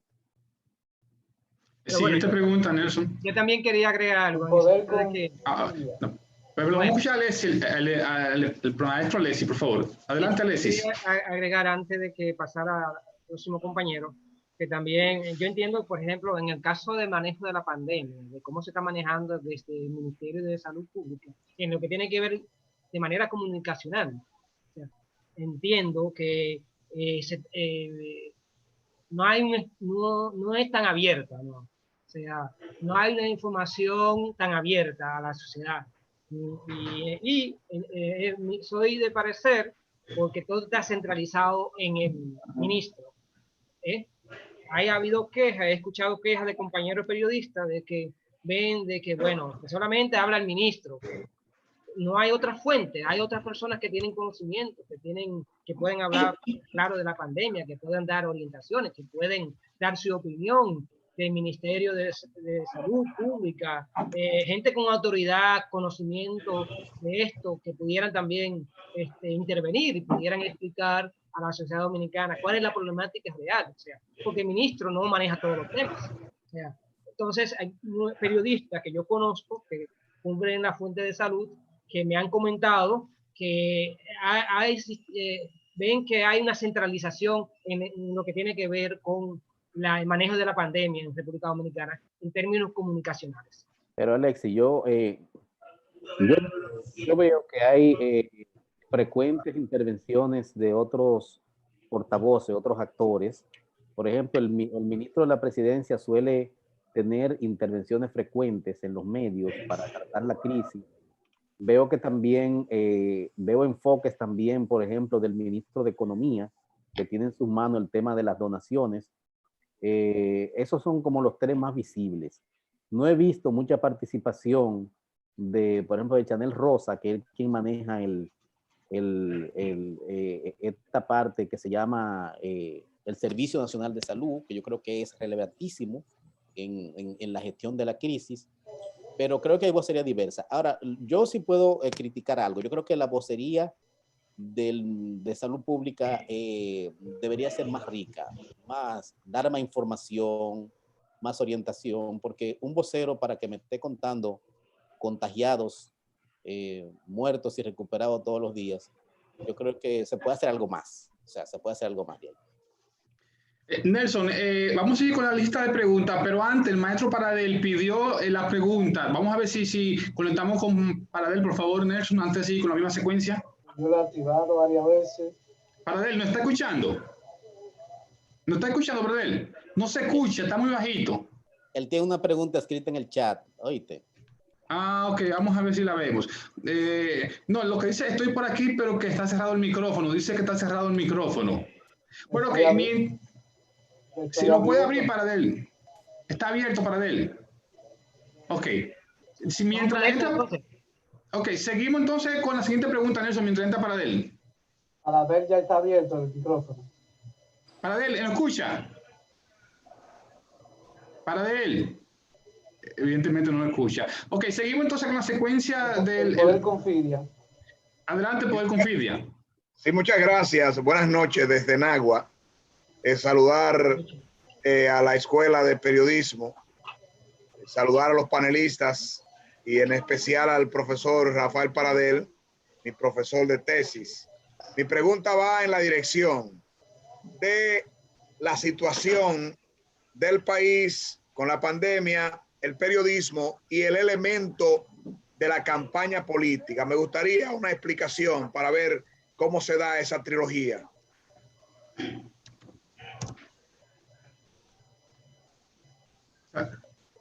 La pregunta... Esa es una pregunta muy abierta. Muy abierta, bastante abierta. Sí, como de una amplitud, de un campo amplio.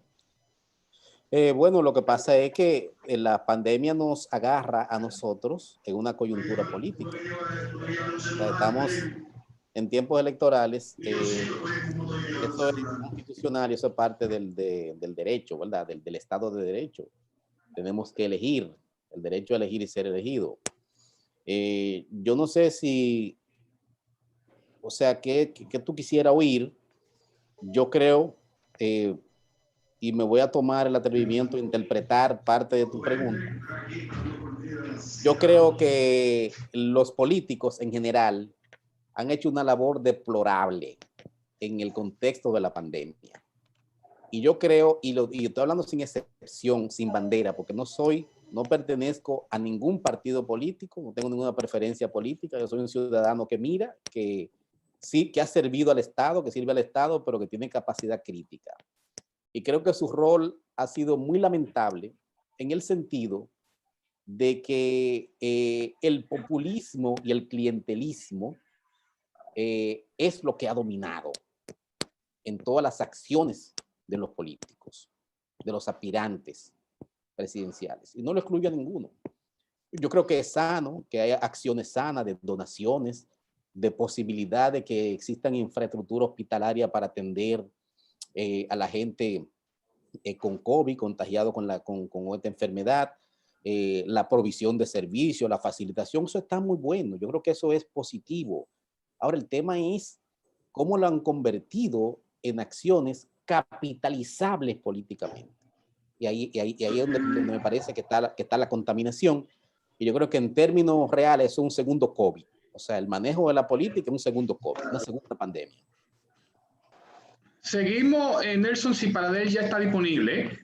Si no está disponible, entonces seguimos con la siguiente pregunta, aunque también veo aquí que por el chat Claudio Díaz puso una pregunta. Después de la pregunta que va a hablar la siguiente persona, entonces entramos contigo, Claudio. Adelante, Nelson, por favor. Para Jacobo. Farah Jacobo. Buenas noches. Buenas noches, estimados. Los felicito a todos por tan interesante panel. Un saludo para Seiné, profesor Oscar Vázquez y para Adel. Mi pregunta va dirigida para... ¿Aló, me escuchan? Sí, te escuchamos. Sí. Ok, mi pregunta va dirigida para el señor Víctor Bautista con relación al tema de la crisis. ¿Cuál es el punto que usted considera más importante? ¿En qué aspecto? No, se perdió, el micrófono se le perdió. Está, si tiene que activarlo, Jacobo, tiene que activarlo el micrófono, que se desactivó. Yo creo que en una crisis lo más importante es la prevención. La crisis más exitosa, mejor manejada, es la crisis que no llega a ser crisis. O sea, yo creo que ese enfoque es muy importante, en ser preventivo. Y si te llegó, la va a manejar con denuedo, con las herramientas que ha desarrollado, con el entrenamiento, con tus políticas, pero creo que la prevención de crisis es clave. Para mí es la parte más importante. Bueno, en algunos lugares, Víctor, prevención de crisis, hay un comité de prevención de crisis que trabaja, que tiene incluso una descripción, tiene un programa, tiene un plan para, por si acaso ocurre algún tipo de situación, pues ese comité de crisis pues enfrenta, en el ámbito de la comunicación, enfrenta la situación y plantea una agenda de trabajo en torno a la crisis que se ha creado, ya sea en la empresa o en una institución del Estado. Exactamente. Ok, Nelson, me dice Paradel que ya la pregunta que iba a hacer, ya Víctor la respondió ahorita, por lo tanto, ya no es necesario entonces que Paradel haga la pregunta. Entonces, yo veo que aquí, que Claudio Disla hizo una pregunta hace rato, pero la hizo por el chat. Entonces, lo que yo voy a hacer es que le voy a pasar a Claudio, Nelson, para que le abra a Claudio, para que Claudio haga la pregunta directamente a él entonces. Claudio, tiene la pregunta, por favor. Claudio. Claudio Disla. Claudio Disla. Sí, tiene el micrófono apagado también. Sí, ¿me ya lo escuchan? encendió ya. Sí, está encendido. ¿Me escuchan ahí? Sí, ok, sí. ¿Me escuchan? Sí, sí, Claudio, te escuchamos. Ok, saludo, buenas noches a todos y a los exponentes de mucha excelencia. Si se le añade, se puede dañar y se le quita también. Mi pregunta es, sea para Zeinet o para Don Víctor, sobre la comunicación tradicional y las redes sociales, ¿también hacen crisis? No entendí la pregunta. Pero... Él dice que si en la comunicación tradicional y en la digital, si en las dos también se producen crisis. Esa es la pregunta, creo, ¿no?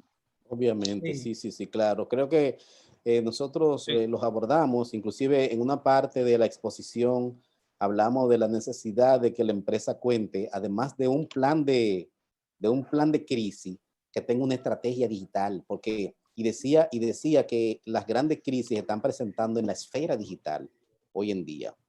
Y que un blog de provincia puede ser el fósforo, puede ser la chispa que quema una pradera, que se lleve una empresa de paro. O sea que por supuesto que sí, que tanto la esfera digital en todos los sentidos como los medios tradicionales son elementos de riesgo de comunicación de crisis. En mi opinión, si me lo permites, Manuel. Sí, cómo no. Sí, las crisis siempre son situaciones adversas, y los medios de comunicación simplemente son herramientas que reflejan esas crisis. Obviamente, en el manejo de la opinión pública, un comentario o una situación puede provocar, como dice el profesor, incendio. Y me voy a referir, ahorita que escuché un comentario de uno de los panelistas, que hacía una sana crítica al manejo informativo que en este momento tienen las autoridades de salud pública. Y cuando digo sana crítica es porque llega un momento dentro de la etapa de la emergencia. O sea, imaginemos que esto empezó con un plan de contingencia, luego el plan de emergencia y luego en la parte de implementación. Ya se crea mucho estrés postraumático. Y a estas alturas pareciera que la gente ya hace oídos sordos a los constantes boletines que te presenta una estadística. Pareciera irrelevante que un fallecido o un afectado o un mayor número de infectados como que le hace eco a la audiencia, porque ellos los que están pendientes es de sus necesidades inmediatas. Por eso es que en esta parte yo exhortaría a los comunicadores, no importa si es reportero, es un estratega desde las instituciones, que busquen la manera de pensar en otro tipo de público. Miren, y lo vivo yo como madre de 3 niños. Ahora mismo, en medio de estas emergencias, por ejemplo, los niños no se sabe cuándo van a retornar a las aulas. Por otra parte, hay una incidencia en el bolsillo de las economías de las familias dominicanas. Hay un clima de incertidumbre. Hay un problema de convivencia incluso en el hogar, porque no están todos habituados a estar 24/7 en el hogar en convivencia. O sea, las dinámicas de todas las familias nuestras en el mundo se han visto distorsionadas. Entonces, en ese sentido, yo creo que hay que utilizar la creatividad, el espíritu de denuncia sana por parte de los comunicadores para garantizar, si se quiere, la supervivencia de la misma existencia humana. Creo que son muy válidos los reportajes humanos en este momento de proximidad. Retomando lo que planteaba ahorita el colega, hay que creer en la diversidad de fuentes, no solamente conformarnos con las datas que nos emiten nuestras autoridades, sino también descender a otro tipo de traumas por las cuales está pasando la gente para hacer una denuncia indirecta o un mensaje indirecto a las mismas autoridades para buscar de una u otra manera que seamos canalizadores de ayuda en este proceso de recuperación.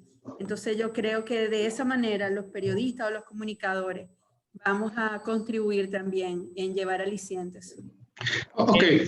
Coincido con la maestra, con Seiné Sánchez, en el sentido de que realmente, como yo decía en mi pequeña exposición, realmente nosotros los periodistas en este momento jugamos un rol muy importante, muy interesante, en vista de lo que ella plantea en torno a la convivencia, en torno de qué otras cosas se le puede plantear a la población que están en las casas consumiendo comunicación. De una forma u otra, la gente está mirando más televisión, está chateando más, está viendo más videos. O sea, la gente ahora mismo está manejando la información por las redes sociales, por los medios digitales. Entonces, nosotros como periodistas ahora mismo tenemos las herramientas, tenemos que esas herramientas saberla utilizar. ¿Qué mensaje vamos a colocar? ¿Qué mensaje, qué es lo que queremos dejarle a la gente? ¿Queremos aportar un granito de arena para la convivencia o queremos fomentar, crear algún tipo de crisis en la familia o en la sociedad o en la comunidad? O sea, ¿qué comunicamos y cómo lo comunicamos? O sea, ¿a quién consultamos? ¿Qué persona podemos consultarla para que nos diga cómo la gente puede sobrellevar la crisis en su casa de una manera diferente? ¿A dónde puede acudir? ¿A quién puede llamar para si hay una emergencia en la casa? O sea, esos datos, esas informaciones, yo pienso que nosotros como medio de comunicación y periodistas debemos también explotarlo en estos momentos, ser mediadores entre nosotros, la gente y el Estado. Esos son mis puntos de vista. Ok, Nelson, a la siguiente pregunta, pero antes, Nelson, es bueno que tú precises qué cantidad de preguntas nos quedan todavía disponibles. Una, iPhone. Ok, queda una, entonces tú le vas a agregar ya para finalizar a Laura Castillo también, que por el chat está interesada también en hacer una pregunta. Por lo tanto, son dos preguntas. La siguiente pregunta, Nelson. iPhone. iPhone. Sí, así que dice. Dice iPhone. ¿Quién está identificado con iPhone? Y tiene el micrófono abierto. Ok. El micrófono. ¿Aló? Sí, está abierto. Habla iPhone. Okay. ¿Puede hablar iPhone? Te escuchamos iPhone. Sí. Es Amin Cruz de Nueva York, presidente del Congreso Hispanoamericano de Prensa y del Congreso Mundial de Universidades. Sí, hermano, un saludo para todos. Un placer, Amin, un placer. Un placer. Yo tengo dos preguntas en una. La primera es, ¿cómo visualiza? Y déjame decirte antes, felicito a los expositores, excelente, y a Seinet por invitarme a participar en esta magistral conferencia. Un abrazo.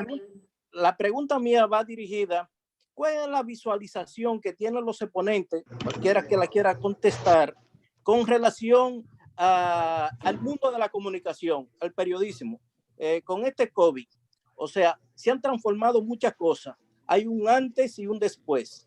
¿Cómo visualizan que se va a sincronizar el periodismo mundial con relación a la tecnología y con relación a los avances que naturalmente ha tenido el mundo de la tecnología, pero el COVID ha venido a crear una plataforma diferente de hacer comunicación? ¿Cómo visualizan ellos después de pasar esa es una? La otra es en términos del mundo de la economía. ¿Cómo visualizarían ellos en términos de la economía en función de los periódicos escritos, de los periódicos que particularmente la prensa escrita, con esta transformación que ha tenido el COVID con relación a esos medios? Yo creo que la pregunta es interesante porque los medios de comunicación son un sector económico. O sea, eso es una industria que está en el mercado y que necesita ser rentable para poder existir, ¿verdad? Para poder seguir existiendo, aunque sabemos que hay rentabilidades cruzadas. O sea, hay medios que no necesitan rentabilidad en sus libros, sino que quizá otra parte del grupo al que pertenece el medio lo sustente. Eso puede pasar en cualquier parte del mundo. Yo creo que la pandemia ha creado una tendencia y yo creo que muy interesante. No creo que los periódicos impresos, que los medios impresos van a desaparecer de la noche a la mañana. Ahora, yo creo que en esta pandemia han quedado muy disminuidos como negocio, muy disminuidos. Y que se ha visto que es posible que el mundo siga informado utilizando las herramientas digitales. Yo creo que eso va a inducir a los capitalistas, accionistas de los medios a replantear su negocio, a repensarlo y ver de qué manera pueden ser más rentables. El problema está en que todavía a nivel digital la publicidad no tiene el alcance, o sea, en términos de costo, ¿verdad? De precio de mercado, en términos monetarios, todavía no es tan monetizable como es la publicidad tradicional. O sea, uno ahora mismo con $100, uno puede hacer una campaña grandísima que llegue a miles y miles de personas, inclusive seleccionada por targets, por edad, por profesión, por lugar geográfico, etcétera. Yo creo que el periodismo digital sacó la cabeza de manera potente en esta crisis, pero que también lo sacó la televisión. Nosotros estábamos analizando en la semana pasada un estudio que se hizo en España de una entidad que se llama Statista, y nos indicaba que el mayor volumen de información recibido por la gente del COVID se estaba dando en 2 esferas. En la televisión, en 3 esferas. En la televisión, en la radio y en los medios digitales. Y fíjense una cosa, señores. Yo estoy suscrito a todos los periódicos impresos que me llegan a mi casa. Desde el 19 de marzo, yo no he abierto un solo periódico. No lo he tocado de manera física. Ordené que me lo dejaran en el lobby allá, que lo acumulen ahí, para ver si algún día yo puedo mirarlo. Porque es un elemento físico que se imprime, que alguien lo traslada, que alguien lo toca, y puede ser, ¿por qué no?, un vector de transmisión del coronavirus, porque yo no sé si ese repartidor está contaminado, si le tosió encima al periódico, y aunque en la superficie supuestamente el COVID pierde viralidad, pierde su poder de viralidad, pero puede estar contaminado. Entonces yo no lo toco y me limito a alimentarme de los periódicos digitales, que por cierto tienen versiones en PDF en su web, que uno la descarga y puede verlo tal cual, salen los impresos. Entonces yo creo que también, para mí tiene poco sentido económico estar gastando tinta, papel, electricidad, de todo, cuando ya la gente está accediendo a la información desde un dispositivo móvil. O sea, eso es así. Yo creo que están en jaque los medios tradicionales, sobre todo los impresos. Bueno, antes de pasar... perdón, ¿me decía Cine? Ok, sí, sí, adelante. Si me permite. Adelante, Cine. Sí. Añadiendo a lo que expuso el colega ahora mismo, yo creo que en medio de esta pandemia, como estamos viviendo precisamente una etapa de supervivencia, todos nuestros esquemas se están reconfigurando. Pero no solamente a los periodistas, también a los docentes. Ahora mismo vemos cómo nosotros mismos, que estamos vinculados con la academia, estamos recurriendo a esta forma digital de comunicarnos. Los gremios también lo están haciendo, además a nosotros mismos los periodistas. Pero también yo estoy observando que hay como una transformación de aquellos elementos que antes eran parte del espectáculo. Como ahora la gente está en un asunto de supervivencia, ya empiezan a perder su vigencia. Ahora mismo, el que era anónimo se está convirtiendo en un protagonista. Es el caso de enfermeras, de los choferes, de los mismos militares. O sea, pareciera como que la escala de valores está cambiando totalmente y solamente están en la palestra pública los respondedores de emergencia, los que están ayudando en esta situación que tuvo la humanidad, en mi opinión. Bueno, antes... Manuel. Sí, sí, ¿cómo no le decís? Sí. Sí, Manuel, también quería decir un poco, porque la pregunta de Amin es muy interesante. Pienso también que es un desafío para nosotros como maestros de periodistas, porque la nueva generación de periodistas que surjan de las universidades, se gradúen, van a tener que manejar la técnica de periodismo digital. O sea, van a tener, es un desafío que tenemos nosotros y que tienen las escuelas de comunicación, de formar a los próximos profesionales de periodismo de cómo hacer periódico digital, de cómo hacer un programa de televisión digital, de cómo hacer radio digital. O sea, para nosotros como periodistas y como profesores de comunicación, que estamos formando a futuros comunicadores, para nosotros también es un desafío. Incluso ya aquí en el país ustedes ven que se está haciendo justicia virtual. O sea, que ya el Poder Judicial Dominicano está haciendo, digamos, dilucidando conflictos penales virtuales y está emitiendo sentencias. O sea, y se está haciendo ya periodismo digital, se están ejerciendo otras profesiones de manera digital. O sea, que también en el caso nuestro, pienso que en el futuro va a haber periodismo digital es el que va a sobrevivir. Tal como decía Víctor, no creo que vayan por ahora a desaparecer los periódicos, pero sí los periódicos van a mantener vigencia, pero no en la forma en que está hasta ahora, ¿no? Ahora la gente ya se está, a través del celular, es que le está dando seguimiento a todas las informaciones, a los periódicos de manera digital. Bien.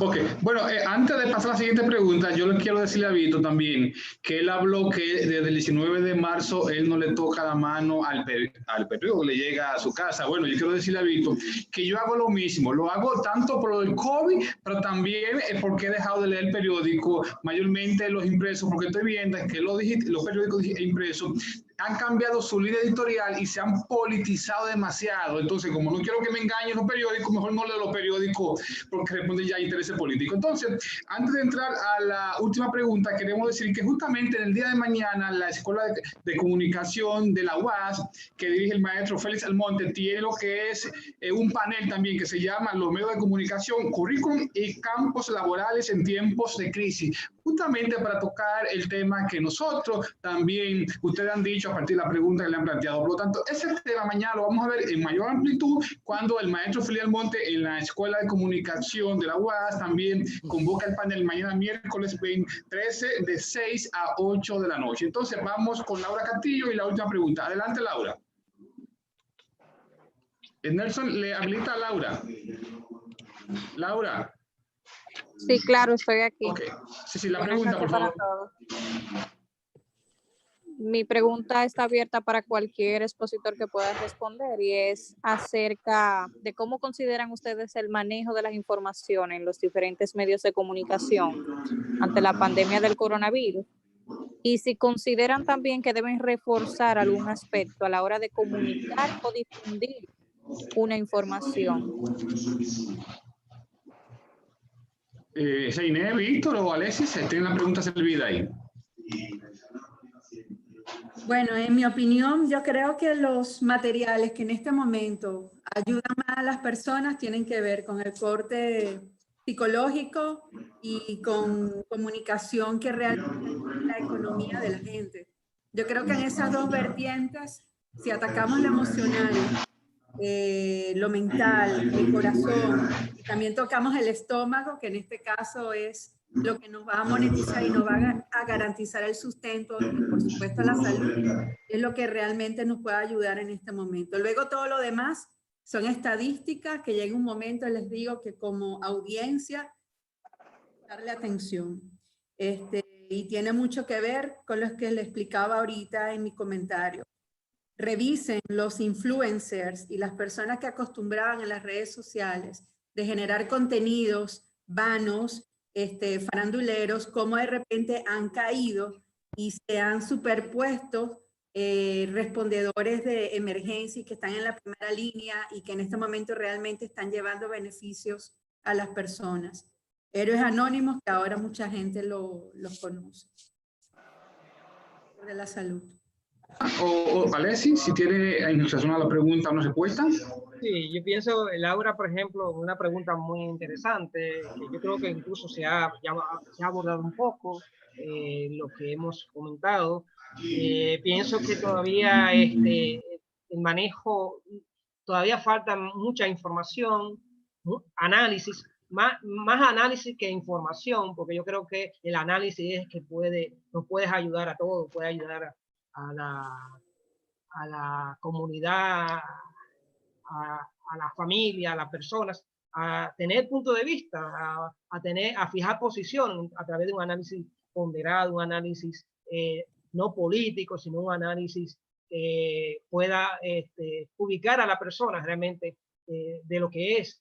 Por ejemplo, y por eso yo siempre he dicho, yo pienso que ahora deberíamos nosotros, los periodistas, estar conversando con diferentes profesionales para orientar a la gente en el ámbito de especialistas en la epidemia, especialistas en psicología, en psiquiatría, en estudios, en sociólogo, antropólogo, o sea, que personas así que nos den orientaciones para ver de cómo la gente puede manejar este pánico. La gente está en pánico, mucha gente está en pánico. O sea, y la gente ahora mismo está, los medios de comunicación pueden ayudar a eso. O sea, el rol de los medios de comunicación es ver cómo a través de la información y la comunicación pueden orientar al país, educarlo y puedan también que la gente tenga una opinión acabada en torno a lo que está realmente pasando en medio de esta pandemia.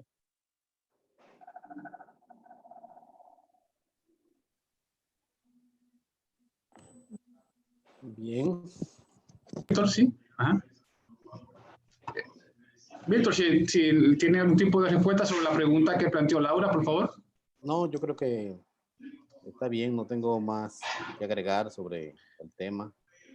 Ok, les recordamos que justamente mañana la UAS, la Escuela de Comunicación de la UAS, tiene el panel Los medios de comunicación, currículum, campo laboral en tiempos de crisis. La actividad la va a encabezar, me dijo Feli Almonte, la va a encabezar la doctora Ligia Amada Melo, profesora meritísima de la UAS y es secretaria también de Educación y al mismo tiempo es ministra de Educación Superior, Ciencia y Tecnología. También mañana estaría invitada a esa actividad Mari Rosa García, profesora de la Facultad de Educación de la UAS y al mismo tiempo directora del Departamento de Grados del Ministerio de Educación Superior, Ciencia y Tecnología, la MESI. Al tiempo también de que participará mañana en el evento que va a realizar la Escuela de Comunicación de la UAS el licenciado Douglas Scotto, socio fundador de la agencia Scotto Burnigal Consulting Groups. Y también el periodista Severo Rivera, periodista del año 1987 en el campo profesional. Por lo tanto, nosotros en la Escuela de Comunicación de la Universidad Católica de Santo Domingo le damos las gracias a ustedes por haber acompañado y le recomendamos que mañana, miércoles a las 6 de la tarde, ustedes van a tener un panel fuerte también en la Escuela de Comunicación sobre lo que es la parte curricular de la carrera en tiempo de coronavirus. Así que gracias a todos por la participación y nos vemos luego, jóvenes. Un placer a los ponentes, Seiné, Víctor y Alexis. Gracias a los demás. Un placer. Gracias, Manuel, un placer, un honor. Gracias por la invitación, gracias. Gracias a ustedes, sí, sí. Muchas bendiciones para todos y saludos a los colegas que se conectaron desde diferentes partes. Así es, te bendiga, a ellos, hicieron el esfuerzo.